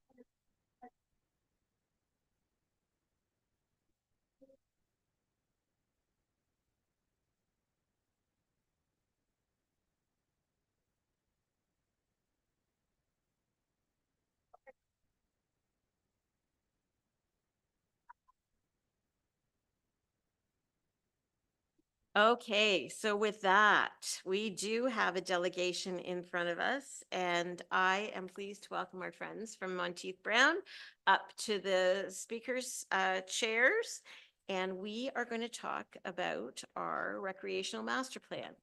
And it's great to have you with us, Anand and Dylan, in person. I think the last time I spoke to you and met you was via Zoom, so it's great to have you in person, and I will turn it over to you. Thank you very much, Madam Mayor. My name is Anand Desai, Associate with Monteith Brown Planning. Dylan Whitty, member of our team, also very actively involved in the preparation of this draft Parks and Recreation Master Plan. We have a brief presentation. The document, I believe, has been circulated to you as council. So the intent of this presentation is not necessarily to go through every bit of analysis or present every recommendation. It really is a snapshot, but certainly if you've had a chance to review the document and have questions on a specific page, a specific recommendation, where we're happy to have that conversation. I will, before I get started, is again reiterate the draft nature of this report. This does not constitute final recommendations by any means. The document certainly still is open for influence, both by council and the community. The intent is, well, last week we presented to the Parks and Recreation Advisory Committee, as well as the Trails and Connectivity Advisory Committee, to give them an overview of the same document before you. After your feedback today, our intent is to hopefully release this document to the broader public, host another open house, have a bit of a public review comment period, and then present a final report with that feedback to you later. But I will, again, reiterate some of that. If we can go to the next slide, please. Thank you. So in terms of work to date, as you mentioned, Madam Mayor, This is kind of a bit of a check-in. We engaged the community, we engaged you as council and as well as municipal staff earlier in this process. It began in the fall of last year, where we had an open house at the community center. A feedback form or survey was available to provide comments. At the same time, we were doing background research into your demographics, trends, looking at all of your parks and facilities in your community, looking at all the wonderful progress that has been made, but certainly coming up to speed as well of where potential improvements could lie and where we need to take this municipality in the future. The first part of this calendar year engaged representatives of your community groups. So we invited representatives from local sports organizations, leagues, service clubs, volunteer groups. We also had interviews with some of your key agency and institutional partners like the school boards. Sounds like you're getting a new school in Lucan. And the conservation authorities. And then really that work culminated over the spring through assessments and then into this draft master plan before you today. So that's a bit of an overview of where we were and kind of where we are now. What those consultations really allowed us to do was look at I guess a broad vision and what the community preferences are today compared to 2015 when the first plan was done. Again, you as a township have done excellent work in implementing that plan. And so we used this as an opportunity to re-engage your community and help reshape the vision for Parks and Recreation in Lucan Biddulph. This vision statement is not to be construed as your corporate vision statement. It really is a vision for our document, for our master plan, to help us provide a bit of a North Star to structure our assessments and recommendations. But the key word, I believe, in that vision statement is legacy. It really was a word that came out of a lot of conversations in person and virtually with a number of people. A lot of pride in this community in terms of the infrastructure that you have provided for decades, recognizing that there is a lot of growth also happening in your community. People want to make sure that we continue to build upon that legacy. Next slide, please. So in terms of just before we get into the recommendations, some general findings just to introduce and set some context. As I mentioned, there's been a lot of investment across the street in the community center. You've added new parks, and those investments, some of them are related to the last master plan, but others are just great planning, and foresight of this, your entire group, an ability to leverage, a federal provincial grant to help, certainly is very, very critical, in a community of this size. These are, capitally intensive facilities. And so it also demonstrates having a plan of this nature in place can help, with a business case in securing some of those funds. But these investments that you've made as a township, we believe set you up very well to respond to needs over the next 10 years and beyond. Am I on a time limit? Sorry, am I? No? Okay. I will be concise, but I just wanted to make sure that I left enough time. So we also know, though, that you as a township have kind of moved to support your community organizations and volunteers with entry into certain programs, some recreational programs over the last few years. And in terms of ice time, you may recall, if some of you were at the open houses or saw the display boards, there were, a lot of comments from the community, both residents and user groups, about, just constraints on the ability to access ice time in your community. Our analysis supports that, observation of theirs, and, there is very little opportunity. But I guess the point we want to make too is we believe you're at a bit of a tipping point as well, where our projections could suggest that you require, right now, between 1 and 2 ice pads, but obviously you don't build half an ice pad. But those assessments, assuming the modeling and participation rates stay the same, could support the need for a second ice pad by the end of this master planning period. So in the next 10 years, you would not necessarily wait a full 10 years until you're short a full ice pad, but we have a recommendation that I'll speak to in a moment about the process that we would envision happening. Future subdivisions, again, keeping pace, through parks, trails, those populations will influence need for recreation facilities and programs. And staffing as well, that was something that we've heard, from user groups as well. There is a recognition that you've expanded your facility footprint, your park footprint. You've entered into, again, some direct delivery of programs. A lot of great work by your team from a community development standpoint, but staffing levels within the Parks and Rec department haven't necessarily grown at the same rate as your population or your infrastructure. Next slide, please. Okay, so the meat and potatoes really of the master plan are going to be presented now over the next couple of minutes. If you are, as a township, are going to maintain the same per capita parkland service levels as you do today, that would require an additional 3.6 hectares of new parkland with an emphasis on future residential areas. The Planning Act will allow you as a township to require parkland to be conveyed as a condition of development, not necessarily as the same rate as in the past, but you're still entitled to a little bit there. We think that is a reasonable amount, and again, a lot of municipalities, I will say this, are struggling with keeping their parkland service levels at current levels, let alone increasing them. You've been able to do that. Again, the nature of legislation, just changing, phases of development are such that a lot of municipalities are not able to keep their parkland service levels per capita. So again, kudos, you added that soccer complex, you added Spencer Park. Again, really good, meaningful parkland. So, but in terms of moving forward, as I mentioned, the need for ice time, your arena cannot accommodate additional rentals during what we consider both peak and kind of mid-peak periods. So, we do believe, again, if our modeling is correct, that by 2034 you could require a second ice pad. So to set the stage for that, we are suggesting that an architectural study be undertaken across the street to look at the feasibility and the costs of twinning that arena. We would not recommend a second standalone single pad arena, just out of operational efficiencies.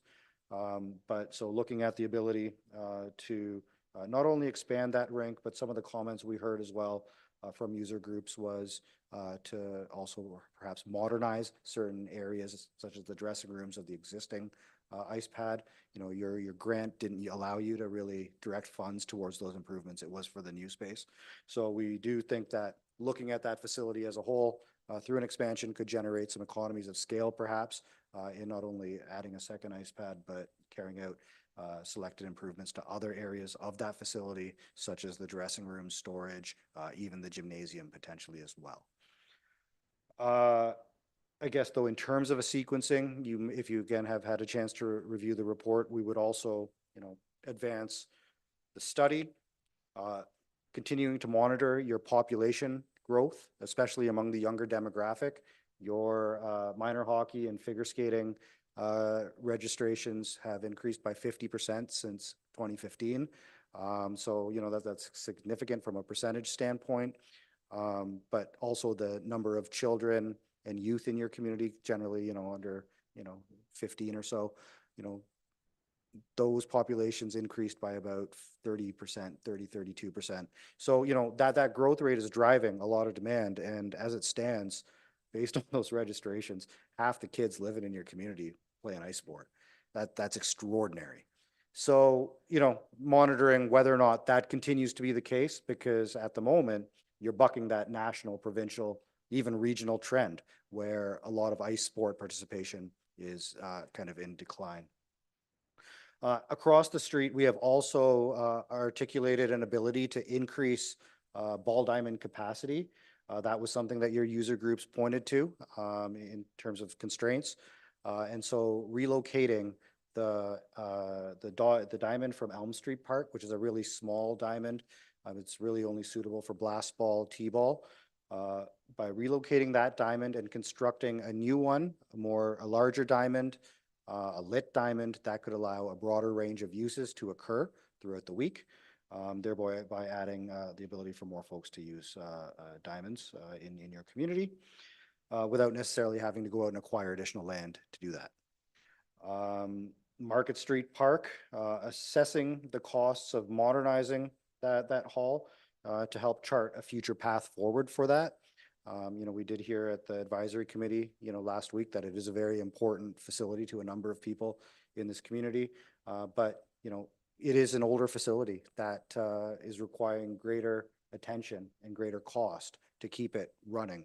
And so by, I suppose, quantifying the cost of asset management replacement, looking at costs of modernizing, increasing it, to be more accessible for persons with disabilities, the township will be able to weigh what the future decision or future path forward for the Scout Guide Hall should be. At Campanelli, again, it's just brand new. You're focused on, getting that up and running for programming. It's close as we understand it. We do think, though, that there's consideration that should be given to building a washroom facility, just given how important that will be and how centralized the programming will be there. And perhaps even a change room. Maybe you can work an agreement out with the user groups to add a level of amenity there, get some storage in there, and also a playground, though. I mean, that doesn't necessarily support soccer players, maybe the brothers and sisters that are watching their older siblings play. But, there isn't really a playground in that general area. So where you have the land and a proximity to a trail, talking about a playground at Campanelli. In Granton, again, great work. You folks are upgrading the diamond lighting, I think later on this year. And at the same, maybe shortly thereafter, looking and working with user groups to talk about how to improve the playing surface, again, as a means to add capacity, encourage greater use of your diamonds without having to go out and acquire additional land. So again, looking really at the existing ball diamond infrastructure and improving it to increase capacity in different ways. Over there, there's also an aging hard surface court where we have a tennis court, pickleball court, and a basketball pool. You can't play all three sports at the same time. So, but we do like the multi-use nature that you've kind of taken at Spencer. That could work for tennis and pickleball for sure. And maybe if there's space that can be carved out for a half basketball court, I think that'd be excellent.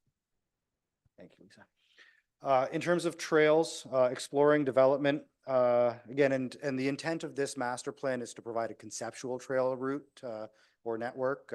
Your staff and through planning, will work with, through development applications and other means to look at how to, run or plan more specifically the trail network, considering things like topography, property ownership. But for the purposes of this master plan, we see an opportunity at a high level to develop a trail loop at the north end of your municipality, looking at connecting the Ridge Crossing Trail, which is the trail right by the soccer complex, running that east towards Sainsbury Line, where I believe you have an easement or at least property to connect out to future residential areas in the Sainsbury area. So when we start to receive those plans of subdivision, or I guess work through those, thinking about how we can expand the trail network or provide appropriate trails in those future areas. But we also see an opportunity north from the soccer complex, up, past the lagoons, perhaps north of Fallon Drive, where you as a township own some lands, and cut across again towards Sainsbury, kind of behind the sewage treatment plant.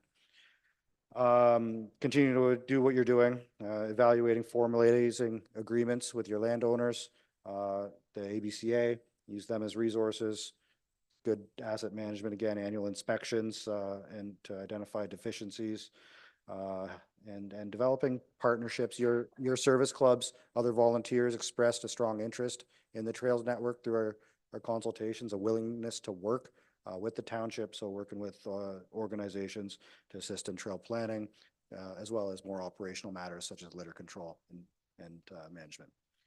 All right, and so really the last set of recommendations is focused on more about the service delivery, how the township delivers certain services, works with its community.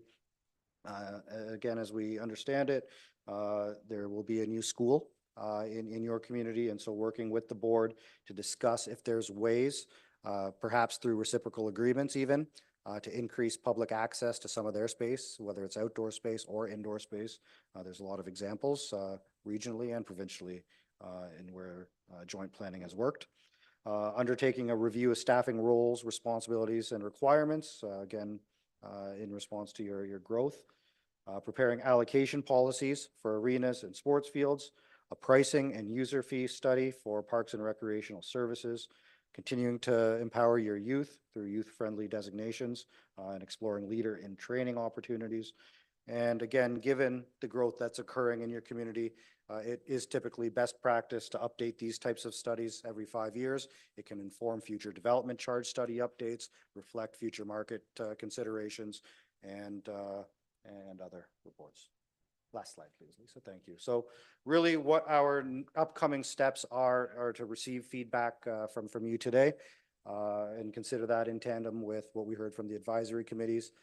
The hope is tentatively to have some display boards up for this weekend. As we understand, there's a little bit of a shindig happening on the weekend. So if we can get some display boards up, get this document uploaded, that would be great. But certainly we don't want to, we want to ensure you as council are comfortable with release of the document. So that may be part of the forthcoming discussion. We would hope to have a public open house scheduled, I would think, in the mid to late August timeframe. That way we could come back to you in the early fall, maybe even the middle of September, with a final plan, and then you can be assured that we have, provided the community with also a chance to express some feedback. So with that, thank you for indulging ourselves. We would be pleased to take any questions. No, that's great. Really do appreciate the presentation, and certainly all of the work behind it. I mean, it's obviously there's a lot of hands that have gone into it, not only yours, but our staff, and of course then the public that have chosen to be part of the process. So, pleased with what you've been able to present tonight. Okay, questions and comments from council. Councillor Westman. Yeah, I have to say I'm very proud of what we've done with Parks and Recreation over the term that I've been on council, which is a long time. Visitors to our community are generally in awe of what we have, and we're quite lucky that way. I'm very proud of the Granton Park because it sits within the ward I represent, and we've worked very hard for a long time to get it where it is, and also consider future investment as well.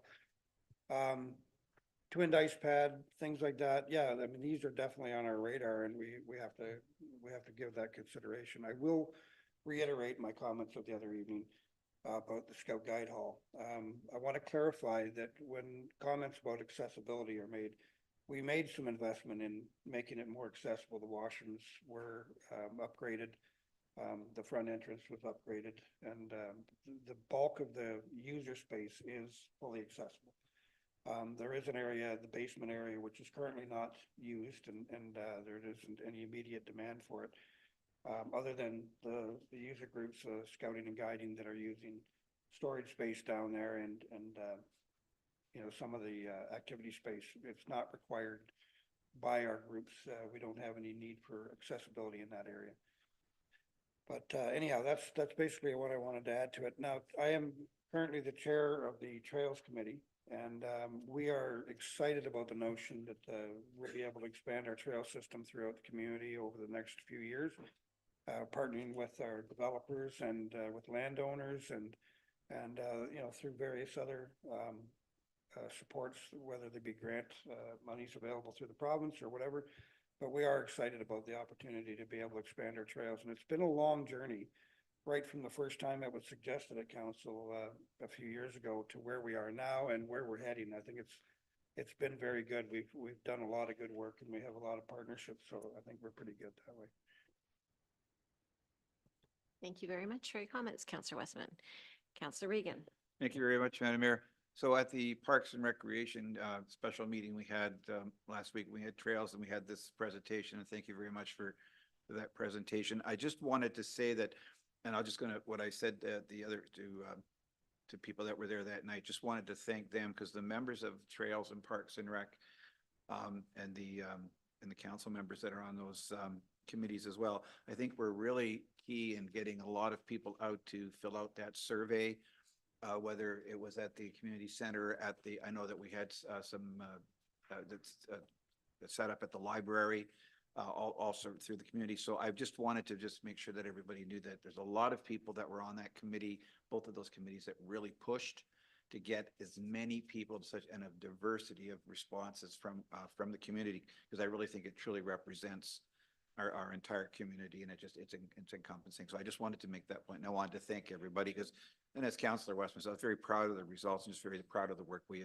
had done with that. So now we're just looking forward to next steps, and let's move forward. Thank you. Thank you for that. Any other questions or comments from council? Deputy Mayor Manders. You know, lots of great recommendations and ideas and comments. You know, I guess couple comments. Are you seeing much partnering of services in Ontario, or seeing much of that, the expense of acquiring land and creating soccer fields and baseball diamonds? I'm just, you know, partnering. We partner for years with with Perth on our fire department. We're 51% owner of it. They're 49%. And I just, you know, is that something you see evolving or not? Or is that something you see now? Just because, again, it's harder and harder and more expensive to acquire land and create these services. Through you, madam? Yeah, shall I go? Yeah, okay, yeah. To you, Deputy Mayor Manders, absolutely. You know, you're an early adopter. I feel like I'm tooting your horn a lot tonight, but really there are a lot of kudos when we again look across the street. The ability to work with your community, work with the childcare center, you know, through indoor and outdoor spaces, municipalities are finding ways with partners, whether they're institutional partners like schools or you know, conservation authorities, whether they are working with communities like soccer clubs or minor hockey. You know, we have informal relationships, we have formal partnerships to help create community hubs. And I think across the street is a great example of, you know, how you're working with others, you know, in some ways, to, you know, create a community destination. But the fiscal reality is such that, you know, it's very difficult, even this building, I mean, with the library tied into it, right? Like, you know, the fiscal reality is that land is expensive, building things is expensive, operating facilities, delivering programs is expensive. And so again, your community development model, which has historically empowered community groups through your provision of space and other supports, is helpful. But from a partnership standpoint, I think that is a trend. We don't see as much partnership in between municipalities, but we may see partnerships between municipalities and counties. We may see, again, with community health centers, with even private sector enterprise sometimes, again, as you've kind of done across the street. So. Yeah, because again, you know, the next question is, again, lots of great ideas and you know, even you know, comments on a second ice pad needing. One thing that lacks, I find, from consultants is cost recovery and ideas on that. That slide's definitely never there. And what are your thoughts on that? Yeah, I mean, we are making recommendations here based on our opinion of community need. You know, in some ways where, you know, we know you as council are balancing other priorities fiscally. But what we have done our best to do is, you know, take what we've heard and what people want and provide an opinion of what you need. We have also articulated a pricing review or a user-free review in terms of cost recovery levels. Typically, community services like parks and recreation, you don't charge full cost recovery. Otherwise, ICE users would be charged maybe $400 or $500 an hour. But, you know, we accept that there is an intrinsic benefit, a non-monetary benefit of having kids involved in sport or having access to parkland, you know, for free. And so there is a public good element to there. So I guess what we would, again, encourage as part of our recommendations is a review that looks more specifically at your costs of delivering service, your direct costs, the gas that you put in the weed whacker, but also, any kind of indirect costs. Municipalities are doing that because as it stands, a number of municipalities will, they may have set a rate 10 years ago and they just adjusted upwards for inflation and, some considerations for the market. But to truly, I guess, move towards fiscal responsibility or sustainability, if I can use that word, is if we understand what our costs are, we as council and engaging community input can say, well, on an hour of ice for minor groups, we would expect to recover 40% or 50%. For adults, we might want to recover a little bit more. And we would do that for different types of spaces. And I think, hopefully, again, recognizing that, certainly I wouldn't encourage full cost recovery on all community services, but there may be areas where you can make decisions to help improve the operational and fiscal sustainability of your system. Because I guess what we want to make sure is having in place, the government through development charges allows you to fund a portion of the capital, but you're maintaining some of these assets for the next 50 years. And so will you have the dollars in place to maintain that infrastructure over time? Definitely want to, reiterate, my goal is never and never will be to recover full cost recovery. And usually that's where someone goes when I make a comment on cost recovery a little bit, where you went back and forth on it a bit, but I just want to be clear on that. But I think every council in Ontario should have a goal of cost recovery overall, whether that's 5% on swimming, 40% on hockey, 60% on that. But there should be a goal. And I don't know we don't have a goal, and I don't know what our goal is. And again, 100% not interested in full recovery, potentially more full recovery on our visitors that come in and use our potentially, but then, they use our restaurants and they use our, go to our gas station. So they support our community. So that's even that. I'm going to backtrack before get jumped on that. But definitely, what is the goal of cost recovery? And we don't have one. And what is generally cost recovery? And it's an interesting thing. And even I think as we look at developing a second pad or one day and the cost recovery on, I think I've heard you mention that, are we at 50% maybe of potential use of a second pad? But what, is 70% use of the pad at our current pricing structure enough to float, $15 million or $20 million, whatever second pad is. But anyways, I just wanted to reiterate my comment on cost recovery.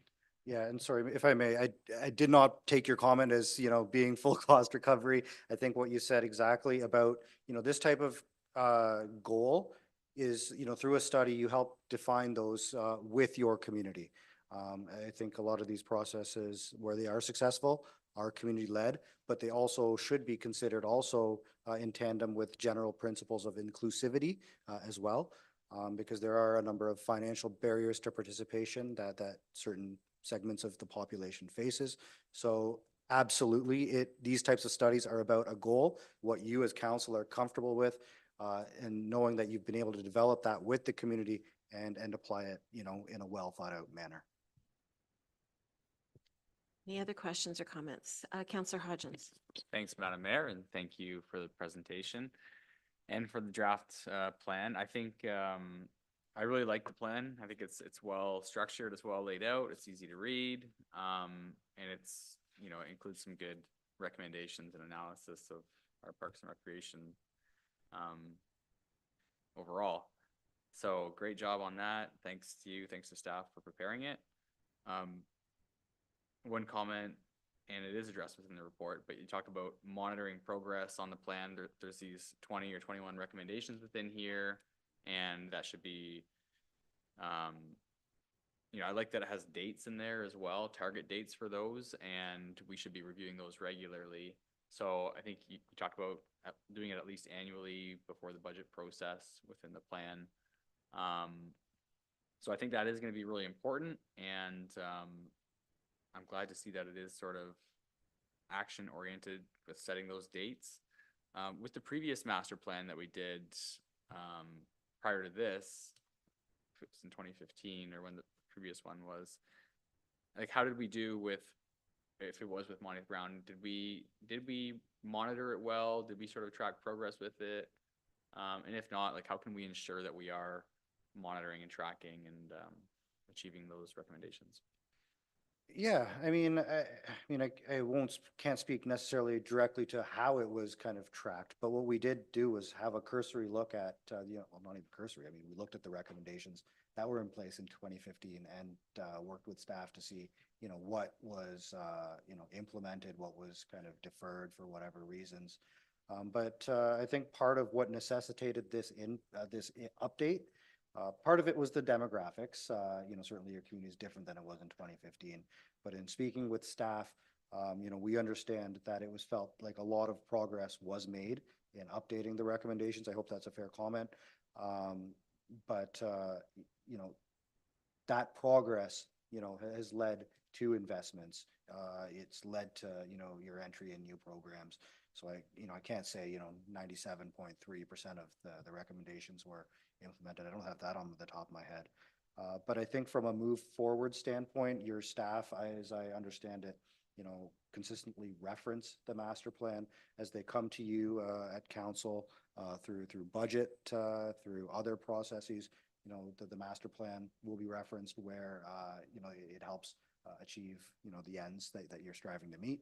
And I think again on a go forward perspective, staff, the hope is that you remained apprised of progress being made on the master plan, so that when it comes 5 years from now or whenever you choose to update it, you have that assurance and that kind of that feedback loop stays open, like between you and staff, because ultimately that also then translates to the community. So I don't know if staff have anything else there. Darcy, go ahead. Through you, Madam Mayor. Yeah, so in my past, I've always done a yearly report to council listing the recommendations and then where we're at, the progress we've made, or if we have canceled some, because sometimes there's some that come up that, like, yeah, I know we're not going that way anymore. So that's what I would commit to council, that I'll bring a yearly report every year, and it'll give us the percentage of how many we've completed, how many are in progress, and how many are taken down, I guess. So. All right, no, thank you very much, and thanks for the presentation and the plan. Great. Yeah, I'm not going to spend a lot of time. A lot of the comments have been made by my colleagues. It is interesting with the discussion about the second pad, and had discussion with our Parks and Rec director, because that is a comment that we hear consistently throughout the community. My children are beyond me having to go watch them play hockey. So I'm kind of out of that loop. So it has been interesting, the demands that have been put on the facility, because I guess I do question a community of 5,000 people contemplating a second pad. And I in talking to our user groups and Parks and Rec staff, I see the demand. But I think I'm just saying for the record, I don't think that there's any other community, certainly in southwestern Ontario, with a community of 5,000 that have that as the #1 recommendation in the master plan that will guide them for the next 10 years. And I think it's something that we have to recognize. And you have spoken to that about keeping track of, our demographics. I mean, we've experienced incredible growth over the last few years. We're slightly stalled at the moment. When development starts again, what is our growth going to look at?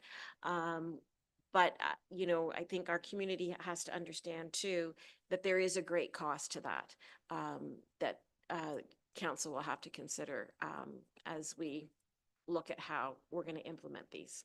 So that's. Yeah, we echo those, and I think that's why we've kind of laid out that kind of sequencing. Let's see if we can expand reasonably the facility, what the costs are, again, recognizing that, you do have, certain obligations, fiscally. Like I said, the money doesn't drive necessarily our recommendations, but we would remiss if we, didn't consider that as part of the package. And yeah, I mean, you don't often see, municipalities of 6,000 with a couple of ice pads. I mean, typically in the past, when we would do or when we would see more population-based standards for ice pads, it was usually in a rural setting. one per, 7 to 12,000 population. But that being said, we dive a little bit more into the details of the number of people actually playing ice sports. And that's where we see half your kids involved in an ice sport essentially. And so by that metric, and looking at your arena utilization, there is demand, but, is it sustainable? Will it be, continued over the long term? I think that's where if we start to get some of our ducks in a row, we understand there's an allocation policy, that's, in the works. That may lead to, greater or, different allocation to different groups, so that might balance things out. But again, we know your pad's under pressure. I mean, that's what it comes down to. And it's, are you able as a municipality, 6,000, ultimately 7,000 folks, able to, rationalize the business case for that ultimately?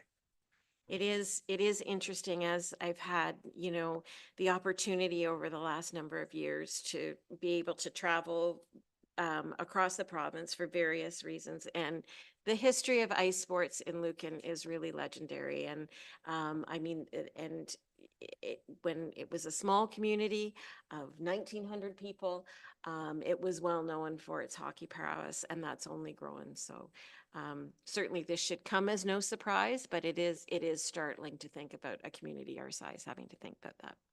So I do thank you for the presentation. It would be great. I mean, I know under pressure to put something together for the weekend, because I know that our community is certainly interested in seeing the findings and continuing that discussion. And we'll just look at the final document coming to us sometime in the early fall.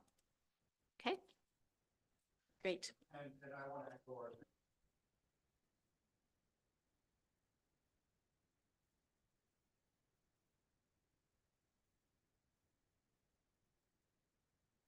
Right.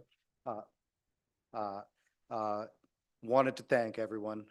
As much as it's our opinion in this document, it really is the product of the work of a lot of individuals contributing time and thought to this. So thank you to everyone to date. Great. Thank you.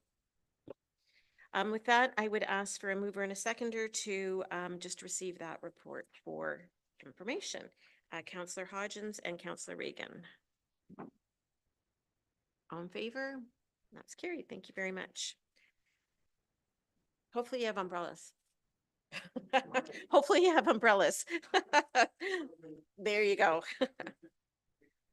Thank you. Okay.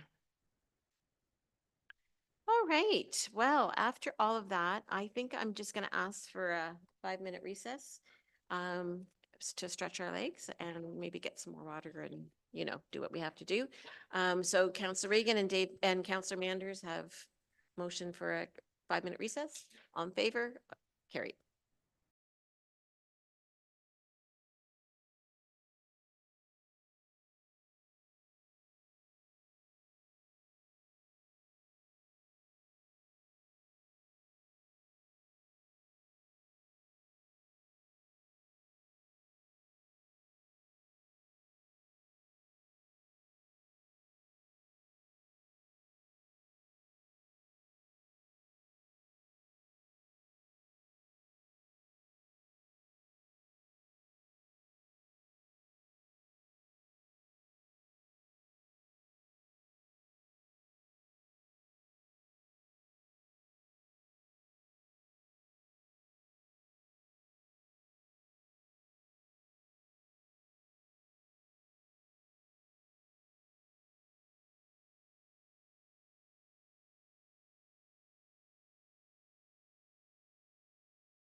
Okay, we are back. So after all that, we're going to head into the business of the meeting to the minutes. So we have the minutes in front of us from June 17th. And did anybody have anything that needed to be amended or corrected? If not, then I would ask for a mover and a seconder to approve those minutes as circulated, please. Councillor Regan and Councillor Westman, all in favor? And that's carried. I don't believe there was anything added to the business arising.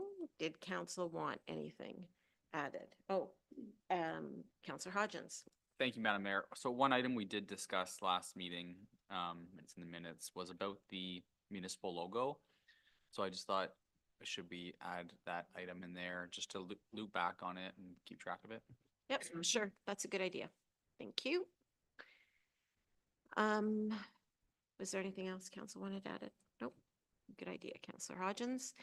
On to correspondence. So we've received a number of items and our staff has pulled 3 items for discussion. So Ron, did you want to talk to the letter up Housing Accelerator Fund?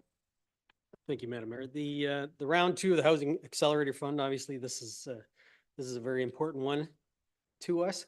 So I did think it was worthy of pulling it out and basically highlighting it. So again, there is a second round coming up. It did actually open on the 15th yesterday. So there is a webinar that I've registered for. So we will be submitting another application. We'll keep our fingers crossed and hopefully this one will be successful, and maybe we don't even have to worry about it if we get the positive answer from the Housing Enabling Water System Fund application. So we shall see, and many thanks to Paul Shipway at the county for facilitating this application for HAF 1, and he's also offered to assist us with HAF 2. So thank you. Thank you. Any questions on that? Councillor Hodgins? Just a comment, something I noticed when I clicked into that second round of Housing Accelerator Fund. It's good to see that this round of funding, it's only for those who were denied funding on the first round. So a little bit less competition maybe for us. Let's hope. Let's be optimistic, right? Okay, there's the second one that was pulled was an annual request that comes from Villages United to waive the fee for the Granton Pavilion during their vacation Bible school or Bible camp.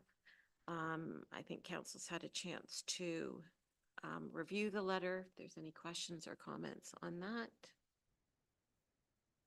Councillor Westman? Yeah, they have been getting increasing participation. A lot of kids are coming out to it and enjoying it. It's a great benefit to the families in the community because they, give an opportunity for their kids to be involved. And it's not just, Bible school. There's a lot of fun activities. The kids are really engaged and they're doing education as well. So I think it's a great program, and they don't ask for much. They're just, they need that space. Thank you. Then I would ask if council was so willing to entertain the request just for a mover and a seconder for a verbal authorization of the request. Councillor Westman and Councillor Regan. And I assume that's to grant the request. Okay. Any further discussion? All in favor? And that's carried. And I noticed that Mrs. Bryan did acknowledge the lateness of the request. It was something we talked about last year. And I just, I don't think it's a big deal, but one thing to maybe consider is maybe because they usually request things for us for their Halloween walk, is if they made one request at the beginning of the year for what they want, and then that can be addressed. That might be one way to look after it. Okay, the next one is a request from the OMA and the association and AMO, a joint request for a draft council resolution. I think we probably all received the letter from AMO about highlighting the urgent need for more healthcare and resources. And I would ask council if they were so inclined for a mover and a seconder. I'm not going to read the proposed resolution. It is quite lengthy. Anybody watching can refer to our agenda for that. Okay, Councillor Regan and a seconder, Councillor Hodgins. Any further discussion on that? All in favor? And that's carried. Thank you very much. We do have a number of items that make up the balance. Did council want to speak to any of those? Councillor Hodgins. Thank you, Madam Mayor. Through you, just wondering if we'll have any representation at the Western Ontario Wardens Caucus Conference. It seems like it's a good conference. I know it's a pretty good group, so I just saw that there. So just wondering if anyone is going to be going on behalf of our council.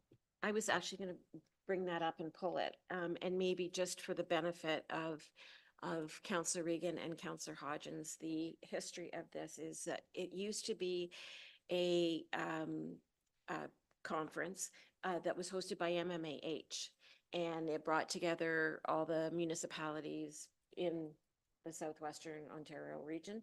And it was great. It was held in London, and it was always a great event. And then, but it was hosted by MMAH. And then with the change in government, they pulled that away. So that's where WOWSI, because there has been, I think, within their table, they've heard requests that it would be great to bring it back. So that's the history of it. So it's the first time that they're hosting it. I'm going to be going, but I was going to actually pull it because I do think it would be great for councillors to attend if they're able. But to consider it. Okay. If there was anything else that needed to be pulled, then I would ask for a mover and a seconder to receive those items for information purposes, please. Councillor Regan.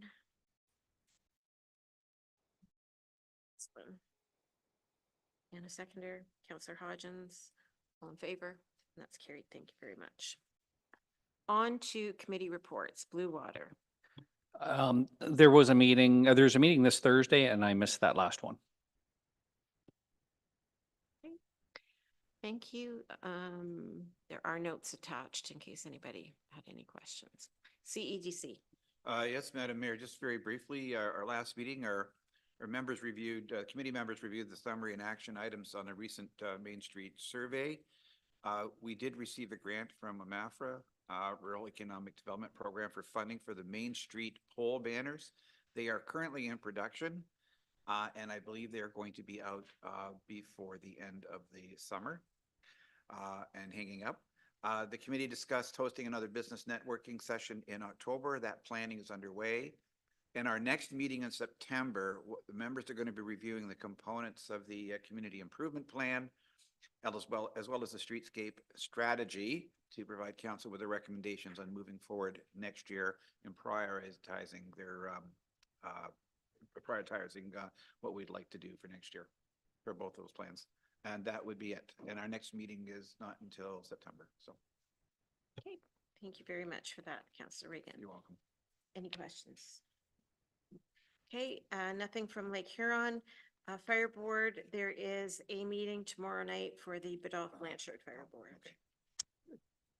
ABCA. Thank you, Madam Mayor. So attached to the agenda are the board meeting minutes from June 20th. The only thing I'd like to highlight from that previous meeting for council would be the update on the asset management plan that the Conservation Authority is working on. So that's a requirement of the new all the new changes and regulations applying to the conservation authorities. And through that process, the conservation authorities determined that they are developing a dedicated capital levy, and it's also the final amount is around $200,000, and they're looking at phasing it in over 10 years. So the first year being $20,000, and that's for all of the participating municipalities, not just ours. So our share is pretty small there, but that's just the one thing I wanted to bring to council's attention. There's more information coming. I think they're looking to communicate it out to council or to municipalities and councils, and we are meeting this Thursday. Okay, great. Thanks for that, Councillor Hodgins. Any questions on that? Okay, Parks and Recreation. Madam Mayor, on our last meeting, we had the presentation of the Parks and Recreation Master Plan. A lively discussion followed, and there was a lot of good, like I said, good discussions and good recommendations, a lot of good questions. And again, the committee is looking forward to moving forward. Okay, thank you very much. Sure. I think that we talked about the Parks and Rec plan quite extensively, so I don't think that there's any questions. On to our staff reports then. Ron. Thank you, Madam Mayor. So the activity report is included in the agenda tonight, just a couple of items on there. The official plan appeal was quite an interesting virtual meeting we had on Friday, July the 5th. So what the result coming out of that was that the hearing date has been set for January 20th to 23rd, 2025. It'll be interesting to see what comes out in the new provincial policy statement, which I understand it should be in the next few weeks, but I wouldn't hold my breath because they have a tendency to take longer than what they originally hoped for. So when the provincial policy statement does come out, it may, and I want to stress may, invalidate any appeals. And the solicitor for the applicant did acknowledge that. So in the interim, we have to continue to go down this path the way we always have in the past, as if nothing is changing until it actually physically does change and we get notice of it. So we will continue on that path. So again, the next step in this process is that all the planning issues or the issues that are the subject of the appeal have to be listed and circulated to all participating parties. And I believe that has to be done by next Friday and submitted to the OLT. So that's where we're at today. So until such time as we get the new provincial policy statements, this is where we're at. So we continue to move forward. We have set the date. Hopefully we don't need that formal hearing date, but until such time as it changes, we have to continue on. So that's the update with regard to the official plan appeal. With regard to, I did talk about the Housing Accelerator Fund number 2, the second round. I don't think I mentioned it's $400 million, which is not inconsequential. But again, when we're talking big projects, that money gets spread very thin very quickly. As far as the AMO delegation request during the upcoming annual conference, at the time of writing this report, we hadn't received any news from any of the 4 delegations, plus both official opposition parties. However, last night at supper time, I did get a note from the MTO, so we have been granted a delegation with the MTO, and that one will be on the Monday at, again, those delegation requests are for 15 minutes, so I think it's 11:45 to 12 noon on Monday. We continue to wait for the Housing Enabling Water Systems Fund news. And last but not least, David Woodward, again, at the writing of this report, did not have his opinion. We did receive that opinion yesterday, so we will be basically dissecting that opinion and bringing a report to council. That hopefully will be in the next little bit. It will depend to a large extent on what the City of London does. The City of London obviously is the largest user of the Lake Huron water supply system, so they carry a lot of weight when it comes to any decisions that are to be made. So it'll be interesting to see how and if this proceeds forward. So anyway, that's my report. Okay, thank you, Ron. Any questions on Ron's report? Councillor Hodgins. Thank you, Madam Mayor. Just one question on the item about the Fire Services Advisory Committee. So that committee met on June 27th, and just wanted to ask if will the minutes be uploaded to the committee reports, or will we add an item there, or will we just add them in fire boards for minutes for those meetings? Almost forgot to turn the mic on. Sorry, Madam Mayor. So through you to Councillor Hodgins, the minutes aren't completed yet, or they would have appeared in this one. Whether that shows up as part of the fire boards or whether it shows up under, an item of correspondence. I guess we could just list it as an item of correspondence, but I will caution, they are in draft form until they do actually get adopted by the next meeting of the Fire Services Advisory Committee, and that the next meeting hasn't been set yet, because the reason for it, no formal meeting date, is we're still kind of in limbo awaiting Perth South's official update on their master plan. Okay. But I do think as long as they're marked draft, I think they can be published. Yeah. Okay. All right, if there's no further discussion on that, then I would ask for a mover and a seconder to receive Ron's report for information, please. Deputy Mayor Manders and Councillor Westman. All in favor? Carried. Thank you very much. Tina. Thank you. Through you, Madam Mayor and members of council. The first report here is just regarding an update to an existing administration policy we have.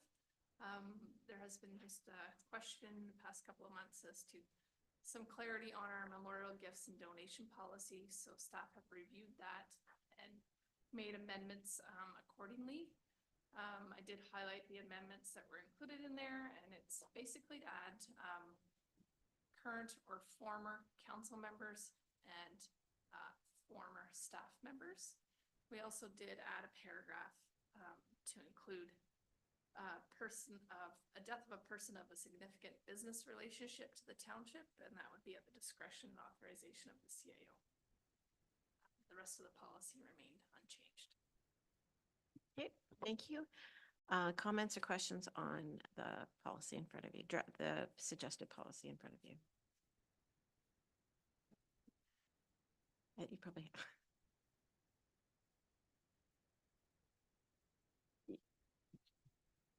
If you're not, I will.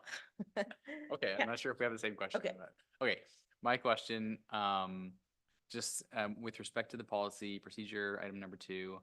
So it extends to, I just wanted to ask about member of the family it extends to. So it's spouse, child, parents, siblings, or in-laws. And my question was, is that typical to have it go that far? I was questioning whether siblings or in-laws is maybe, too far. Like, is that just is it going to be onerous to track and, follow? Or do we know what other places do? So when this policy was updated in 2021, I know at that time it was compared with other municipalities' policies. And that has been past experience here in Lucan Biddulph as to whether council is wanting to change that or investigate it a little further. We can do that. But I guess I would suggest maybe it could be at the discretion of the CAO. Or this sibling of a staff member may be appropriate. It might depend on the circumstances. Okay, thank you. I just wanted to bring it up for discussion and see if any other members of council wanted to discuss it, but I'm not necessarily looking to change the policy, and I'm okay with the revisions. Yep. So through you, Madam Mayor, we actually removed grandparent, because grandparent was actually in, I believe, the previous version of it, and I thought, ooh, that's, so let's try and keep it to immediate family. So I like to think we already trimmed it back a little bit. But again, I don't want to spend too much time on it because this isn't a big issue. At least it hasn't been up to now. So anyway, for what that's worth, I'll leave it there. So I just have 2 comments, and one actually was on the list, and I'm not gonna dicker on this one, but I guess I think as we continue to grow to the point of managing it, and as staff grows, I would just caution that might just be something that we keep in mind, because heaven forbid we miss something or somebody, and so that's all I will do. I think it's manageable now, but as we grow, I don't know. And then I guess number 3, I think pauses me a little bit because I just wonder how that is assessed. And again, do we set a precedent for what is a significant business relationship and how is that determined? So, and as long as it's under the authorization of the CAO, then the CAO can take responsibility for it. I was just gonna say that that's a lot of weight on my shoulders here, but I think there has to be a certain amount of trust in that if it's somebody that the municipality has dealt with for a number of years, and I say that, and I understand that the concern here, but again, I don't wanna, I think you have to trust me to do the job. Fair enough. All right, if there's no further, Counselor, or yeah, But Deputy Mayor I Manders. agree with both you two on that. Like, do you just tighten it up now or, just that? Or is that a pain for you? Or is it, if it is and don't bother you, like if we tighten it up now, like as Kathy says, as we grow and it becomes onerous, then I guess you wait till that death and you go, that really sucked. That was a lot of work, found that out. So we're gonna axe that now. Like, I mean, I don't know, that really sounds good neither. So again, when it becomes, because I agree with their staff growing, I agree with Councillor Hodges, but it's there, if we want to tighten it up to a couple spots, I'm fine with that. Whatever Councillor Hodges brought it up, if he has a recommendation, I'd support it. So. I would add to that, definitely you can tighten it up or amend how you see appropriate. The treasurer did look back in the last 5 years. We haven't come close to the donation budget line of $2,500. So I do see as we grow, that could be an issue. But currently and in the past, that line item amount has been plenty sufficient.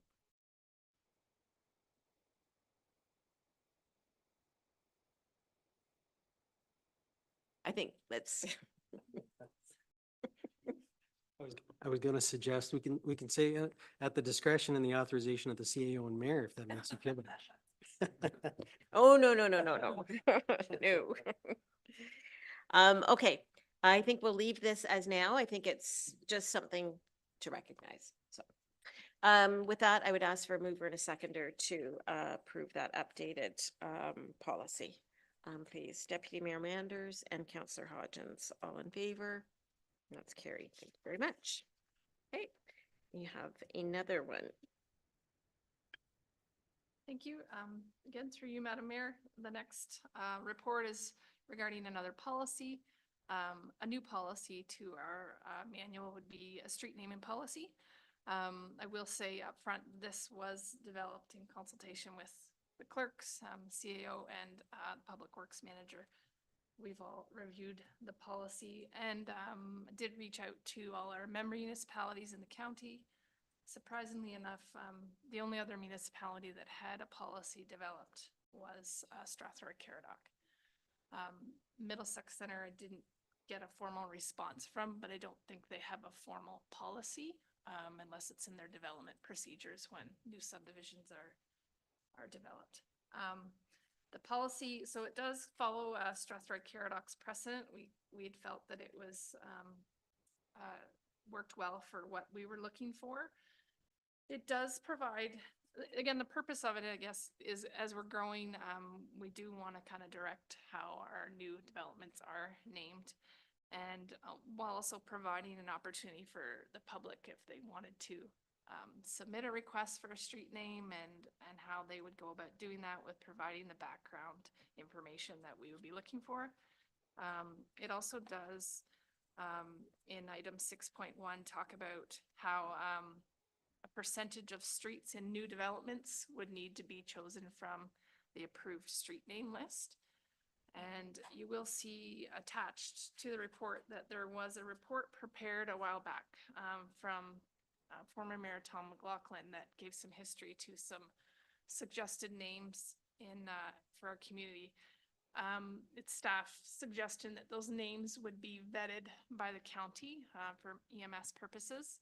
And if they meet the requirements there, then we would bring that back as approval for council to add to an approved street name list. anything that goes on that list would come through council. But the policy would provide general direction and procedure for our developers and just kind of guide us in how we go about naming more and more streets as we add to the community. Okay, thank you, Tina. Questions, comments? Deputy Mayor Manders. Yeah, Jeff, what are your thoughts on that? Like, it just seems like as Tina said, there wasn't, policies within the county, which I maybe wasn't surprised. So when I'm reading that and I'm hearing you talk, I guess I'm just curious, like, have you been waiting for this and hoping for this? Or is, with being the second municipality in the county to adopt one, or is this gonna, my second question is, I just want a confirmation if there's, again, sometimes there's the owner of the land, the purchaser of the land, the kids of the land, and how they go about naming. And that will be recommended by staff to council with no options, or council decides on options. I just wanted to be clear on that. So one, Jeff, have you been looking, you've been looking forward to this? And my second question. Yeah, and through the mayor. So to start with the first question, I think that's an easy one, because I think if we look at the Lucan Biddulph and what we've got for street names already in place, they have done a really good job at looking at the history and embracing that heritage. Yeah, with no policy. Yeah, without a policy. Having said that, we're seeing a lot of names coming through that are basically based on really nothing in the community, more of just, I'm not sure exactly how they're basing the names, to be honest. So I'm looking forward to this policy, because it actually gives someone like myself a little bit more direction, and allows a little bit more history and heritage to come into play when I'm talking to maybe somebody that's not from the area. And it does give, and I think one of the other key things is it does give the community a chance to put forth names, to have some interaction about those names, rather than having a big subdivision come in and then after the fact say, well, how come we don't have a Harry Street or something along those lines? So I personally think this is a good policy. And I think it's something that will only help develop heritage in the community.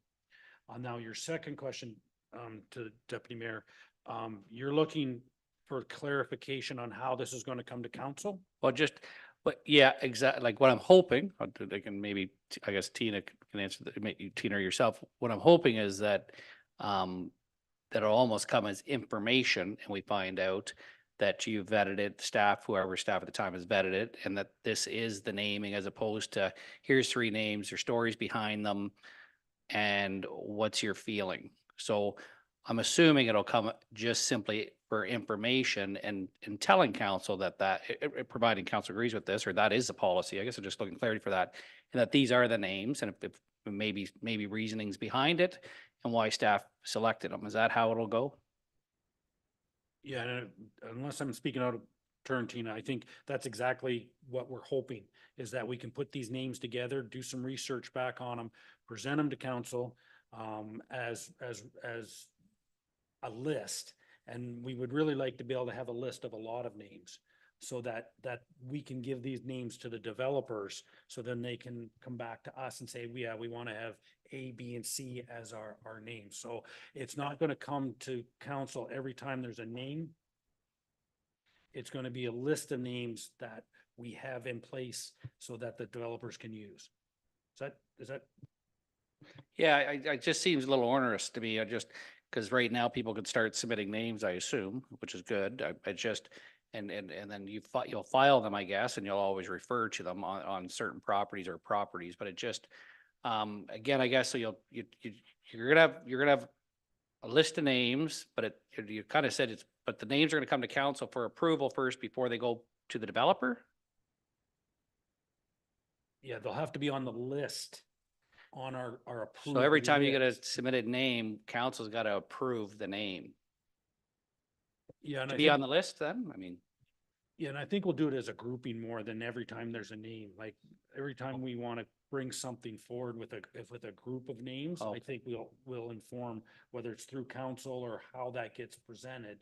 But I don't think like we'll just bring every time there's a new name to waste council's time. Right. Every time. But at the same time, I think there has to be some sort of approval so that we're all on the same line that here's our 50 names, right?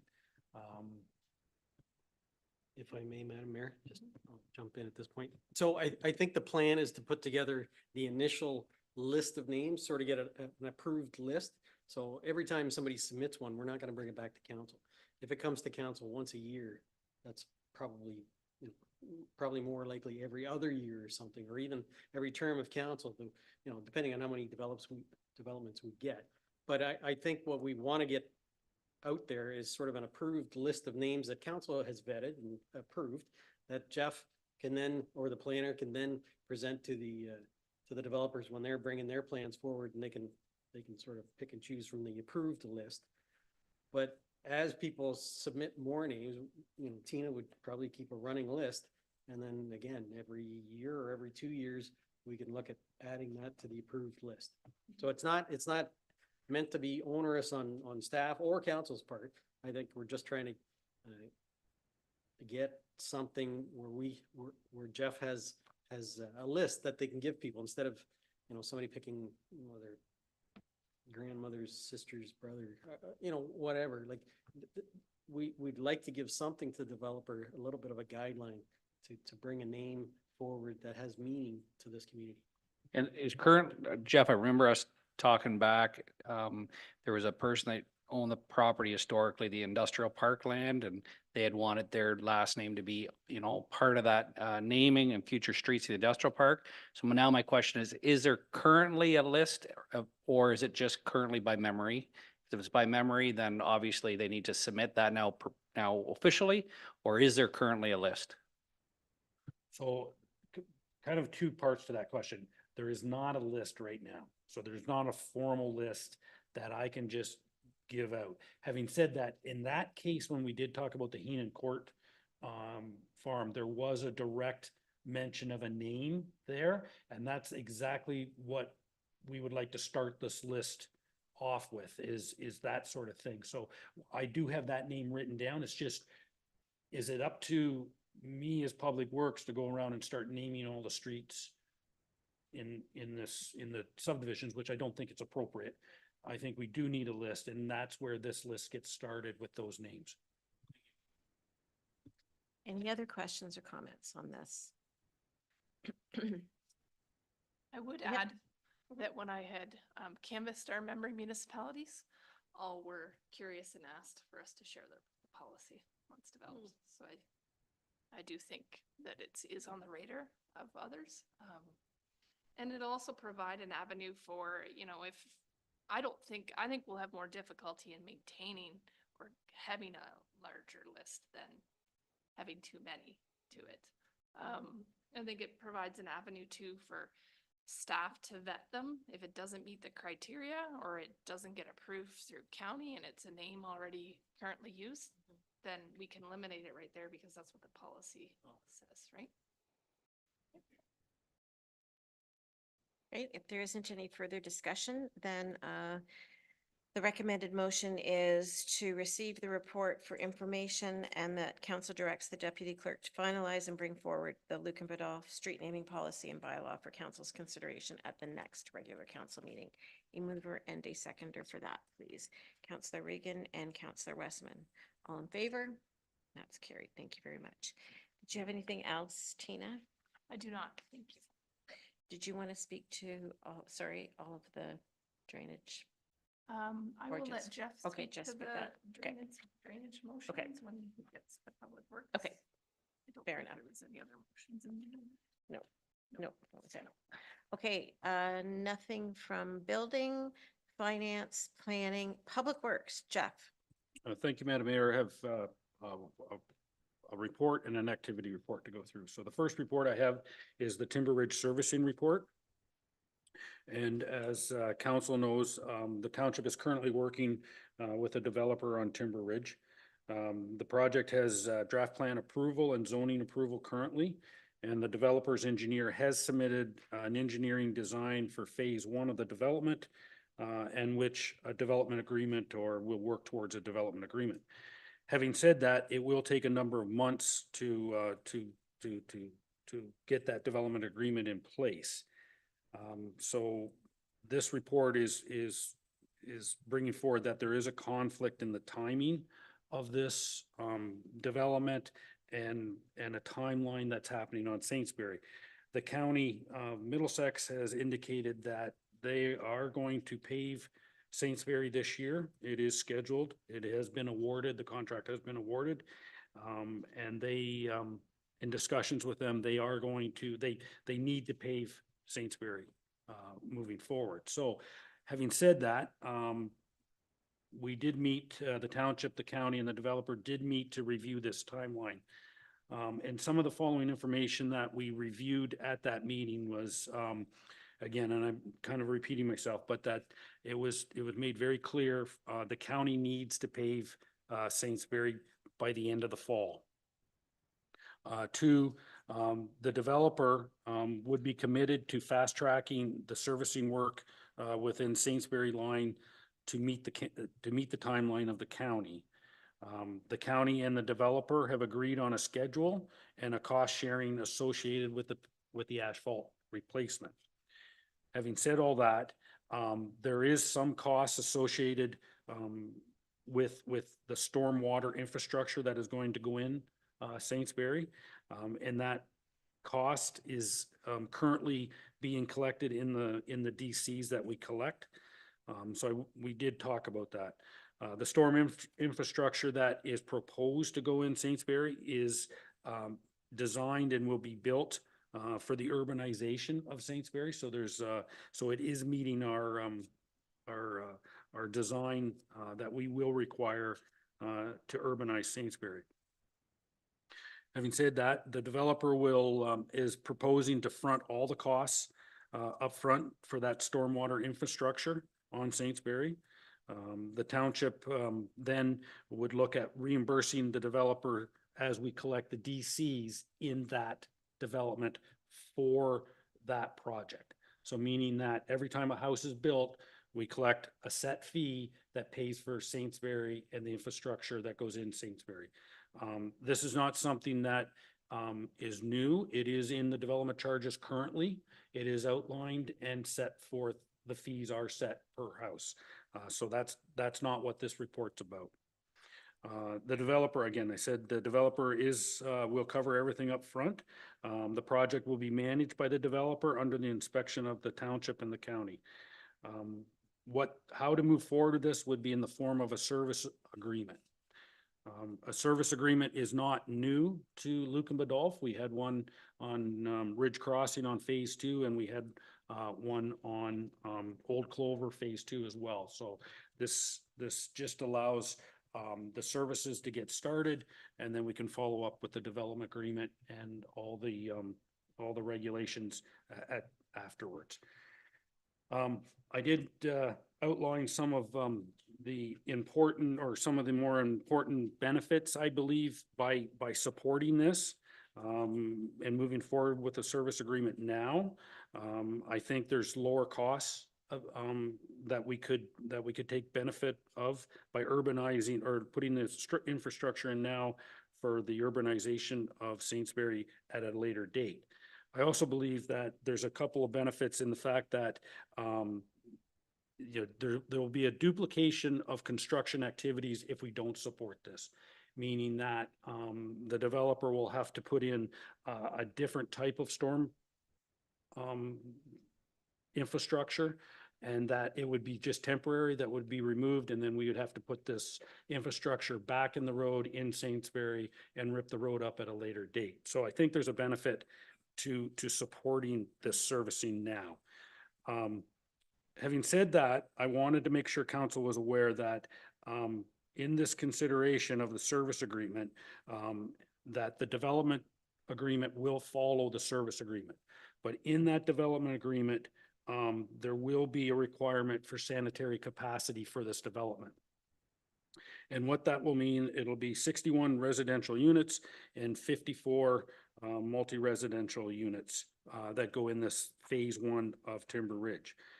And I want to make sure council is aware that this capacity would then come out of the reserves, which is there, which means to council and means to the planning department that we'll still look at small infill projects, but any further larger development projects will actually have to be turned down until we can commit to the wastewater treatment plant expansion. So I just want to make sure council was aware that if we do move forward with the service agreement, it has that connection that we are giving the capacity to this subdivision and we're moving forward with it. I do recommend that we move forward with it. I think it's a good way of getting this development, which we've already been to council over on the zoning, and so it's not a new development that we're approving, but I believe it's a good way that we can get this started and yet still meet Middlesex County's schedule on the paving. I would point out to council that I would also require that the service agreement or the following development agreement clarify that Timber Ridge will be regulated by the current development charges, meaning that if we're willing to support this by getting the services in the ground sooner than later, that they then will fall under the development charges that we currently have, not previous development charges on the holiday window that was previously announced. So I want to make sure council was aware that that's one of the stipulations if we move forward with the service agreement, that they fall under the current development charges. And having said that, that's reasonable, because if we're going to reimburse we're reimbursing the Saintsbury capital charges based on the new DCs, we better be collecting the new DCs for that infrastructure. I know it's a little bit, I know there'll be some questions. So impact of budget, there really isn't any impact to the budget, current operating budget or capital budgets. I would point out that if there's an opportunity to put the electrical conduit in the roadway under this, that would be a cost that's not associated, currently with the infrastructure, but yet that would come out of the current funding reserves of the DCs we've already collected for Saintsbury. So there is money sitting there for us to urbanize Saintsbury. So this is not something that we would be waiting on or taking out of the general funds. It is in a reserve, DC reserve for the urbanization of Saintsbury. I'll leave it at that, and I'm sure there'll be some interesting questions. Okay, thank you very much for that, Jeff. This is a extensive report and there's a lot to unpack in there. Questions or comments from council? Councilor Reagan. Hi, thank you, Madam Mayor. Jeff, I just wanted to check, it was the 115 units that we would have to commit for the wastewater, right? You'd mentioned there was 61 units and 54 units. So where does that put us with respect to our total capacity for the wastewater treatment plant? So that'll put us, well, and we still have some other small development infill projects that we still have on board, but basically we'll be maxing out about 102%. Okay, so that just makes me really nervous when you say that, like 102%. So there's nothing else after that. Is that wise that we're that high? That's a good question. And through the mayor, I mean, the plant can function well over 100%. So the 100% is over the ministry license for the plant. So talking operationally, we're comfortable. I had a meeting with BM Ross and Aqua that this operating at 100% is not a problem operationally. Also, too, I would remind council that everything has to be built out to get to the 102.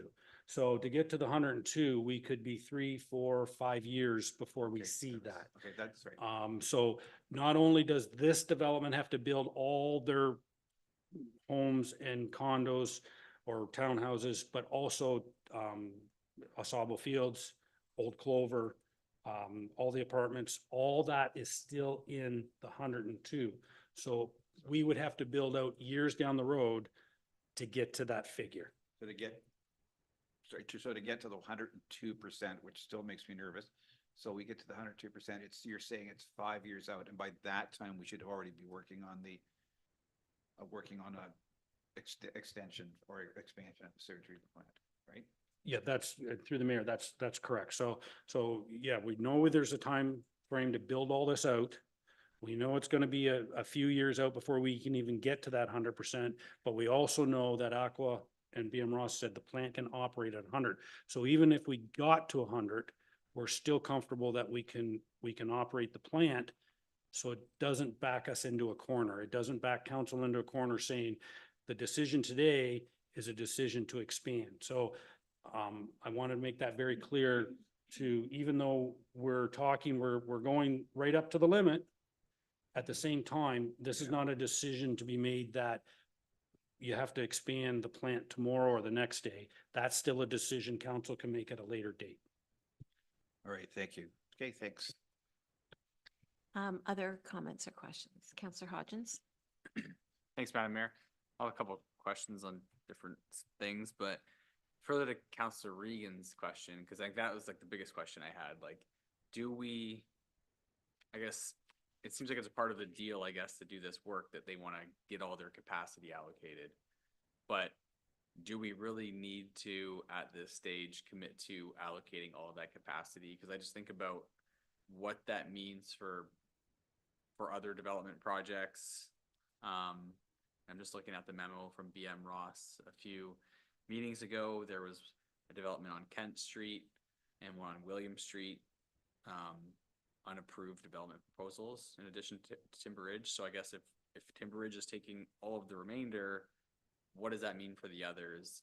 And is that fair? Like, is it really, do we have to commit to this capacity allocation right now? And does it have to be tied to this agreement? I can understand the developers want for that, but you know, what's our position there? And through the mayor, that's a really good discussion point. I'm still including Kent Street and the end of Kleinfeld in the 102%. So I would continue with those. They're already in front of us. Having said that though, when I talked to the developers with the Timber Ridge project that we're talking about servicing here, I asked them if phase one could be done in stages. And because of the outlay, this is what they're telling me. So this is their request, is that the outlay to get the initial servicing in there, they need that first phase to go. So having said that, that's their take on it. Having my take on it, and this is to Councillor Jayden, I think my take on this is if we can get this development going under the new DCs, this will pay for the expansion. Like this is something that will help council make a decision to say, yeah, let's build that plant because we just put 50 homes in, or we're building 50 homes. That's building that DC pot to say, hey, let's trigger the expansion. So if for some reason there was a little bit of worry about delay in this and holding us a bit of hostage on this capacity, the good news is we're not getting to 100%. But if they build it and we do get to 100%, it's given us that pot to build the plant. So I see that as a kind of I don't want to say a win, but I'm comfortable presenting this based on if they build the homes, we can build the plant. If they don't build the homes, well, we're still sitting back of just slightly under 100%. So. No, thanks for that. And thanks for, I think it's great that you clarified, you know, they will be paying the current development charges. And I think it is important to specify and get their agreement on that, because I think with the Development Charges Acts, when a development application comes in, they essentially freeze the DCs at that rate, I think for a period of 2 years. So I'm not sure if the agreement then supersedes the act, but I'm sure working through these agreements, we're gonna get all the proper legal advice on that and make sure that, yeah, if we can secure our current DCs, yeah, that's great. That's a big win, and that's great to see that money coming in. Just some more like basic questions on this. So the county is planning to pave it this year. I mean, to get it done in decent weather, I'm assuming that means before the end of October. So this all has to come together very quickly for them to install the sewer work. But I guess they've agreed to a schedule and cost sharing with the county. So do you have, just a couple of questions. Do you have a potential start date if this goes through the agreement? And what are the traffic impacts going to be like for that work? Yeah, so the start date, you're exactly right. So the start would be as soon as possible. We don't have an exact date, but at least if we know that we can work through or start the service agreement process, that'll trigger their engineer to put out a tender, because we still will tender this project. We still will get pricing for it. So as long as we know council's comfortable in working towards this, the process behind the scenes will start. In fact, I wouldn't be surprised we start, they'll start looking at materials like catch basins and piping and that sort of thing, and start lining up contractors, who's available and who's not. So it will happen very quickly, because you're exactly right. It has to be paid by the fall. So this has to be in the ground, we're talking weeks of this work starting. Having said that, we still have to have this signed service agreement, and it has to come back to council to see what's going on. So this is all gotta, there's a lot of pieces that are fall into place. So it will happen quite quickly. What will happen on Saintsbury? There will be times where it'll be shut down to single lane traffic, local traffic only. There will be some inconvenience between basically Market Street and, well, call it Gilmore, for a number of weeks, because one of the storm will have to go in the northbound lane. So we will lose a lane of traffic. It will be a fairly major inconvenience in August into September, which again, school's starting, but that's just unfortunate. I have some other questions, but maybe I'll continue. You want me to continue or? Okay. Okay. I guess this one's kind of a challenging question, I think, but this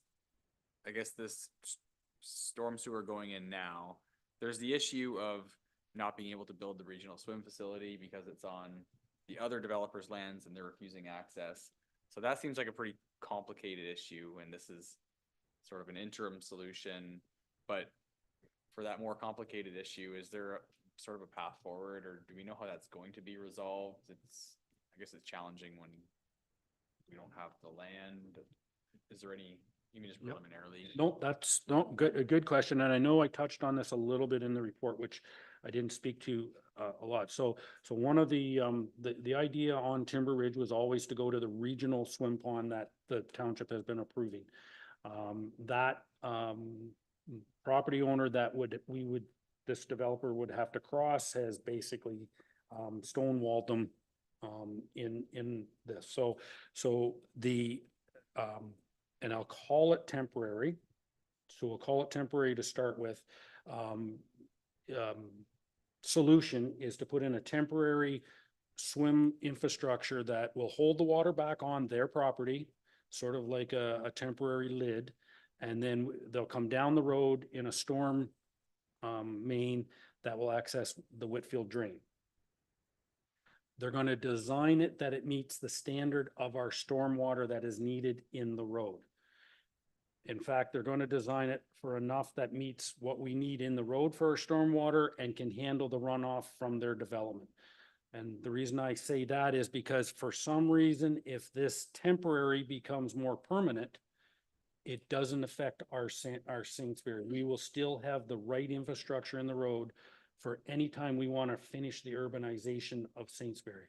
So they can't put the pipe in and say, oh, we have temporary storm in it. Sorry, you can't put your catch basins. No, the infrastructure that will go on the ground, we will be able to use anytime we feel fit that we want to finish the rest of the urbanization of Simsbury.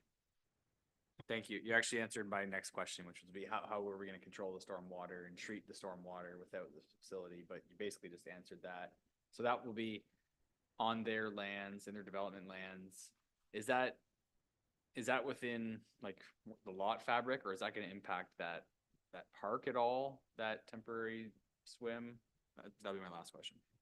Yep, no, that's a good question. No, it will take out, I believe they're taking out 68 of the townhouse multi-residential units, and using that area for the storm storage. And then once, again, call it temporary, but we're planning that, from the township's point of view, it's being designed as permanent, just in case, you know, for the temporary doesn't work out, that they will be able to take that out and put back in their units that they have planned for that area. All right, thanks, Jeff.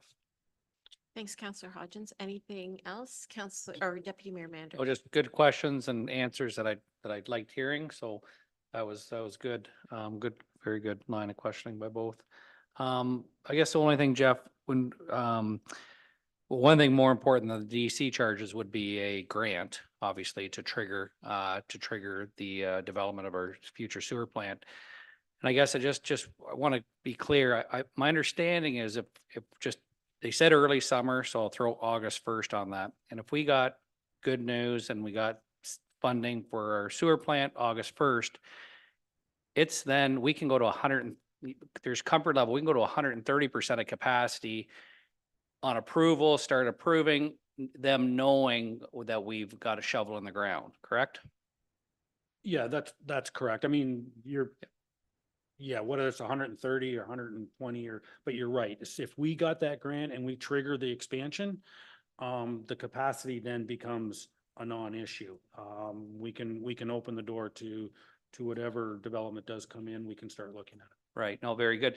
And I guess just my last question, I guess, so how you, like, I noticed there's a developer with a large commercial property for sale in Lucan Biddulph currently that obviously I assume, you know, if he got a buyer for it, I assume the comments to staff would be exactly that you buy it, we can't move forward with that. I could just, there's a very active listing that's a large parcel. So it is public. So I'm just curious. I assume unless we got a grant or we triggered the development, that would be a non-discussion, that type of project. Yeah, I would hope a project like that could still be discussed with knowing that if there's a timeline or there's something there that, until that expansion is triggered, there would be a waiting period. Having said that, if a large enough development came through and needed the expansion and could assist with the expansion, there is something, I mean, I don't think we close the door. I don't think we put a close sign up, but I think we make it very clear right up front that if a large development is ready to go, there is a constraint. Yeah, I never thought of that, front ending something. No, great point. Yep, no, very good. So that one could be exciting because I, again, could assist on a non-grant. And then the second thing is obviously it takes years for these things to evolve. So, yeah, thank you. Anything further? I think most of questions, discussion have been on my list. Just back to the capacity in the event that we don't move forward.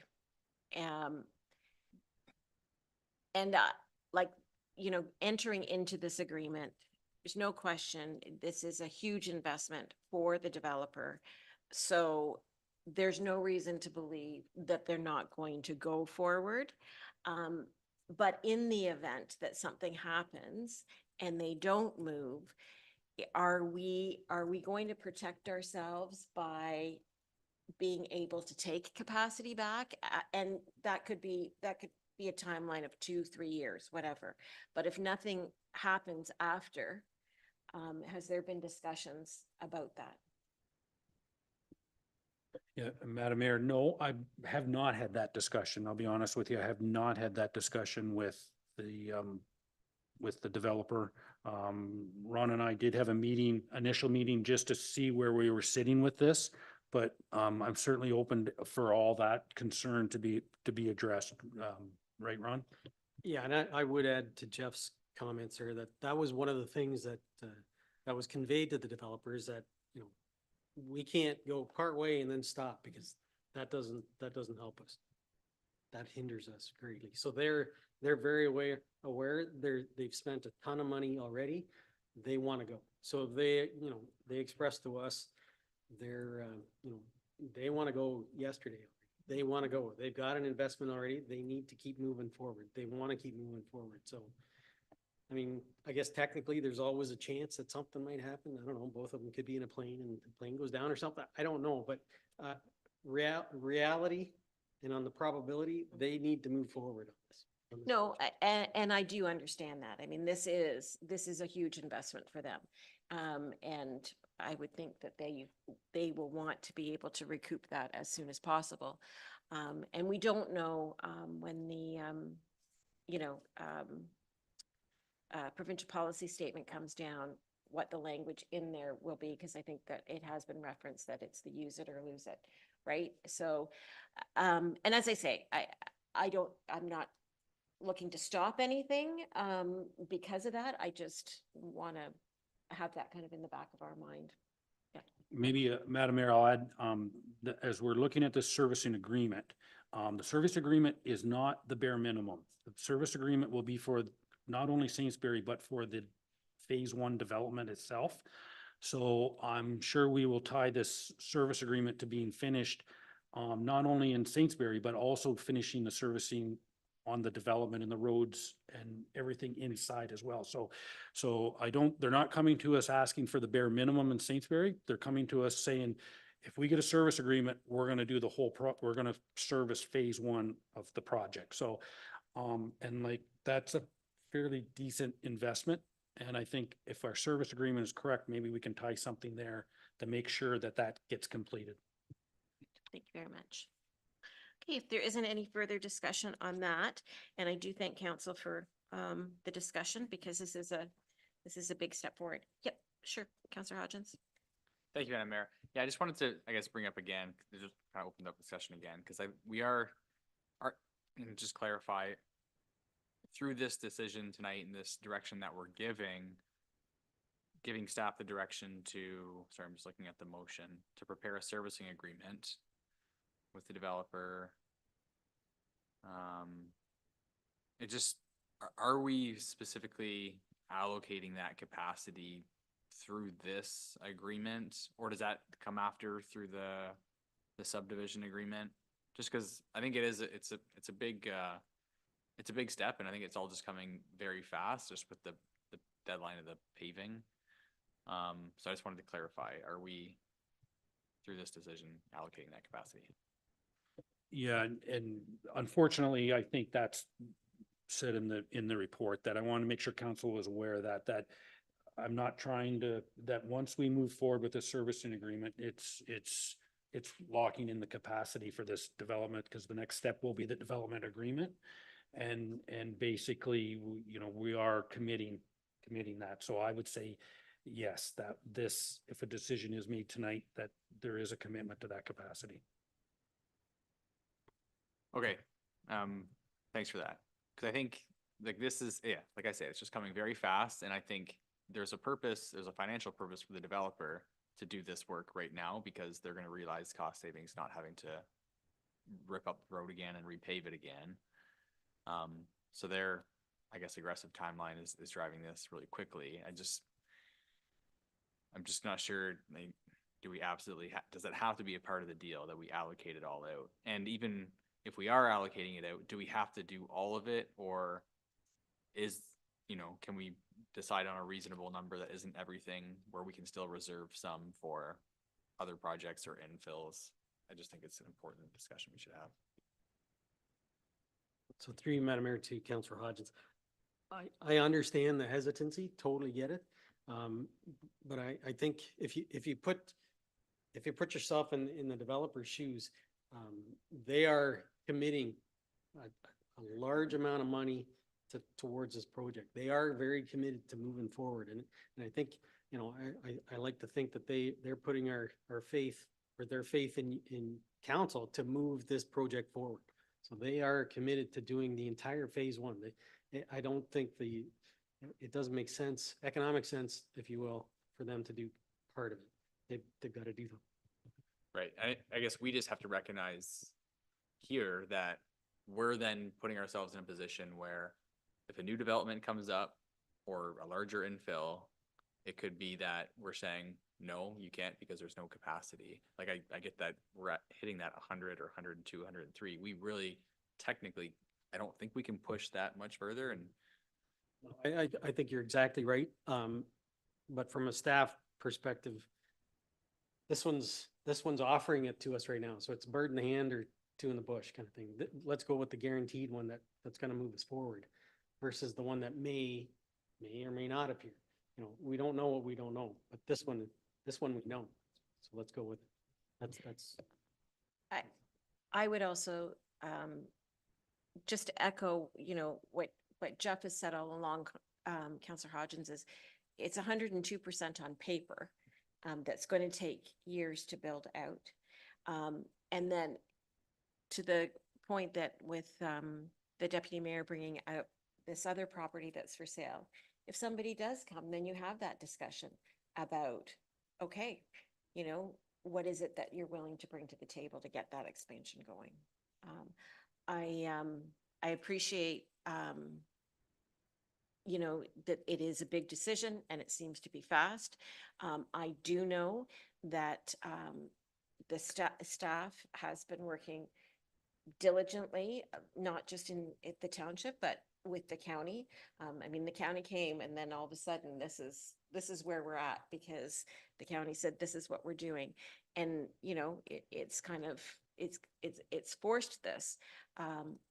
And so while it seems quickly for us, I would say that it's been a big priority for the county and the township to work with the developer to get this done. And it, you know, I don't think it's been just done willy-nilly, right?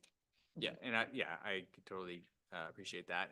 And Jeff's given all the right answers, and that's kind of given me the level of comfort. And I just wanted to have that last little touch point on the capacity though. Thank you.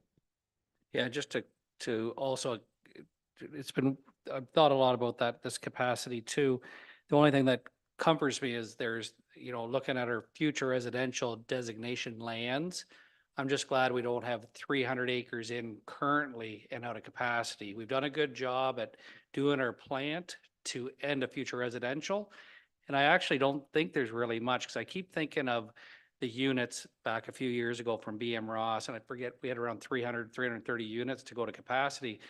Because I've been thinking about that, because I thought, oh, Ratcliffe's, or whoever Timber Ridge development is going to use up, it sounds like 171 units for that temporary storm. So they're using up a bunch of them units, plus going to create the 110. And I think of these other developments that are still going to proceed, and we can still do small infills. I think we'd all be getting emails and calls like this has come to us quick, just like needing, but it was going to, eventually someone needed to ask for that capacity, but we're almost out of our future residential designated land, which is great news. Like previous council, whoever, kudos to them and our staff to align sewer plant capacity to really our future residential. And that's why it bothers me less, because of that. If we had 3 developers here and all been working the last 2 years, and again, a couple hundred acres that were in our future residential designation, I'd be sick to my stomach. So I think this is great news. So, yeah. Any further discussion? All right, so we have a recommended motion in front of us. And I would ask for a mover, and I guess I'll read that recommended motion for anybody that's interested, that's watching. That the report be received for information, and further that council direct staff to prepare a servicing agreement with the developer of Timber Ridge regarding the installation of water main, storm sewers, and sanitary sewers for phase 1 of the Timber Ridge development, including the required off-site services on Saintsbury Line north of the Whitfield drain. A mover and a seconder, please. Councillor Hodgins and Councillor Westman. All in favor? That's carried. Okay, Jeff, your activity report. Thank you, Madam Mayor. I'll just touch on a couple of items that I just want to make sure council, just kind of more of an update verbally, as well as the activity report. Water Street reconstruction will not start this year as planned. The erosion control has failed, that is protecting 209 Water Street. And Dillon and Spree and Associates in the township are working at a long-term but cost-effective option to move forward with this replacement. Basically, the foundation of 209 is approximately 5 feet from the drain, so it's a very interesting situation.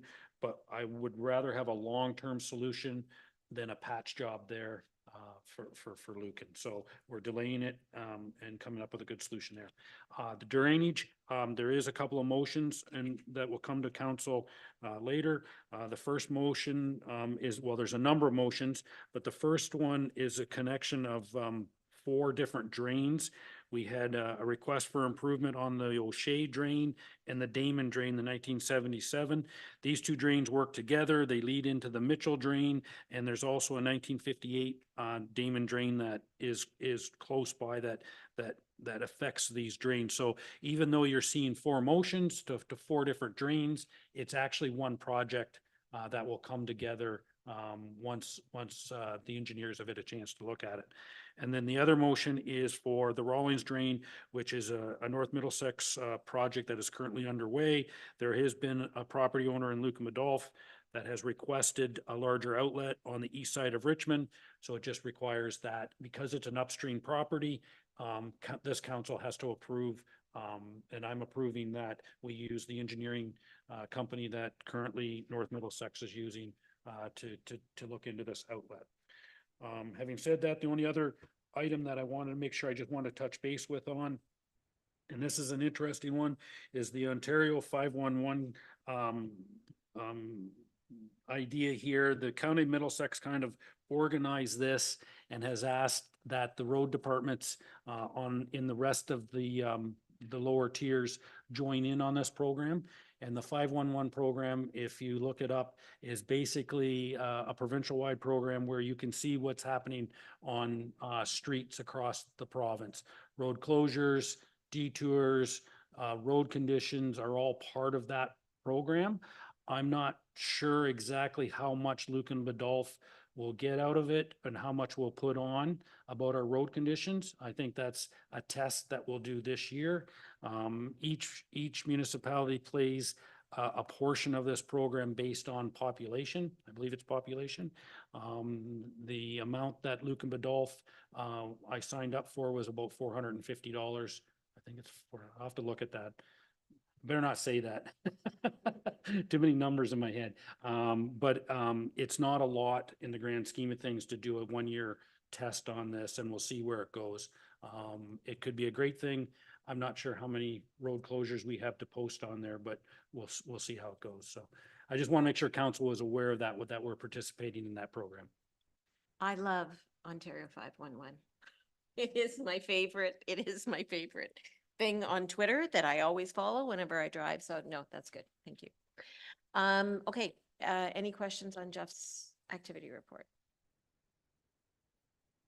Okay, thank you. Keep up the good work. Lots going on in your department this season. With that, I would ask for a mover and a seconder to receive that report for information, please. Councillor Regan and Deputy Mayor Manders, all in favor? And that's carried. Thank you very much. Darcy. Yes, thank you, Madam Mayor. My first report is on the all-wheel skate park at Elm Street. I highlighted in my report, we did an RFP to proceed with the project. We scored them on the qualifications that were listed there and the point system. I would highlight that community engagement was a huge part of this project, as we expect that the successful contractor will host community engagement sessions to engage with the community on what they want to see in the project. So the budget is 300,000. They're well aware the budget's 300,000, but what exactly number and what exactly we land on will come out of the community engagement. So we will be working within the 300,000. And my recommendation is to award it to the Canadian Ramp Company. Great, thank you very much. Questions or comments on this report? Councillor Hodgins and then Deputy Mayor Manders. Thank you, Madam Mayor. Just a really quick question. Is this a design build contract?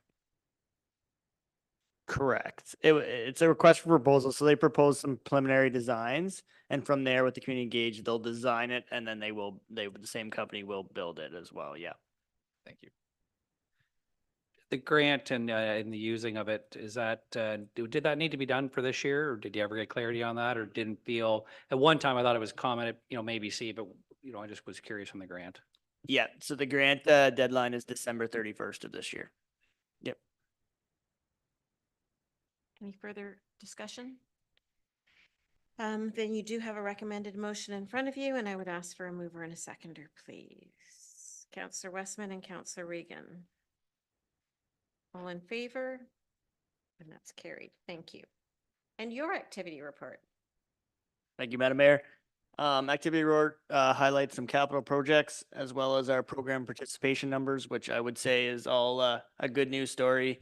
And I would be remiss if I didn't say that this is ongoing numbers, as we still had people signing up for swimming lessons this morning. So the numbers are still going up.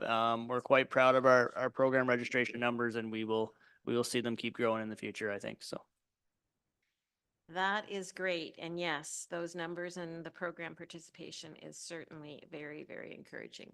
Questions or comments on the activity report? Just had one. Councillor Regan? Thank you. The soccer field, all 4 fields are ready for use for next spring. I know we've heard this a number of times, but I just want to make sure we're sure this time. yes, all 4 fields will be ready for use next spring. Okay, thank you. I just have 10 quick questions. No, just because I think this is your last here on the docket, I think your last comment, so I'm gonna bring it up rather than council comments. Parks and Rec, I'm not sure, how, was it brought forward, and maybe I've forgotten, and maybe it's too late and I'm not thinking. There was gonna be something about yourself and either you're going to just proceed, or it was gonna come to council on videoing the ice pad for people out of town and kids, but was that gonna be something done, Parks and Rec bringing it forward, or did we do that? And is that kind of in your hands, and eventually council will be surprised when you do it? Or how, yeah, I forget how we left that. Yeah, so I was asked to bring a report back to Parks and Rec on options on how we could live stream. So that'll be a report at the next Parks and Rec Advisory Committee meeting. Right, because the last one was Monteith Brown, and we did, yeah, I wasn't sure if we'd already got there, so bad No, on me. I Thank you. have done some work on it, but it will come back to the Parks Parks and and Rec Rec. first, now council, I just ruined it for y'all. Sorry. So because of that, you don't get to ask your other 9 questions. Okay, so with that, I would ask for a mover and a seconder to receive Darcy's first activity update for information. Councillor Regan and Deputy Mayor Manders. All in favor? And that's carried. Thank you very much. Economic development. Yes, thank you, Madam Mayor. Just a quick verbal update. I want to remind everyone, Lucan Summerfest is happening this Friday and Saturday. The weather looks good. It might be wet. So we'll work with staff to determine if we need to adjust anything for the concert series for Saturday night. Also, we've been working as staff to kind of do a couple projects on Main Street, which is including new street signs in the core, and those are in, and so staff will be putting those up in the near future. And we're looking at some creative ideas between the 2 alleyways on either side of the museum, just kind of beautify those up for the summer. That's everything. Thank you. Okay, great. Thank you. Any questions for Lisa on that? Okay, thank you. Councillor comments. Okay.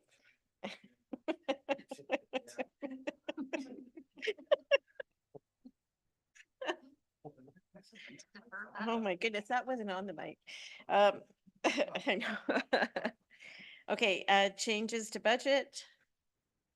Notices of motion, So that will take us into our motions, and the first one up is, of course, our accounts paid, that the council of the township of Lucan Biddulph receive the attached accounts as paid for information as follows. For June of 2024, $2,042,319.95. A mover and a seconder, please. Councillor Westman and Councillor Regan, all in favor, and that's carried. The noise exemption bylaw, recommended, the motion in front of us is whereas Lucan Biddulph and CEDC will be hosting Summerfest event on Saturday, July 20th, 2024 at the Lucan Biddulph Community Memorial Center, and whereas exemption from the Township of Lucan Biddulph's noise bylaw is required to allow for noise which may surpass the allowed levels during the hours of 4 p.m. to 1 a.m. A mover and a seconder for that, please. Councillor Regan and Deputy Mayor Manders, all in favor? Oh, sorry, I missed the last part. Therefore, therefore it be resolved that the provisions of the noise bylaw shall not apply during the Summerfest concert from 7 p.m. to 1 a.m. on July 20th. So still moved by Councillor Regan, seconded by Deputy Mayor Manders, all in favor, and that's carried.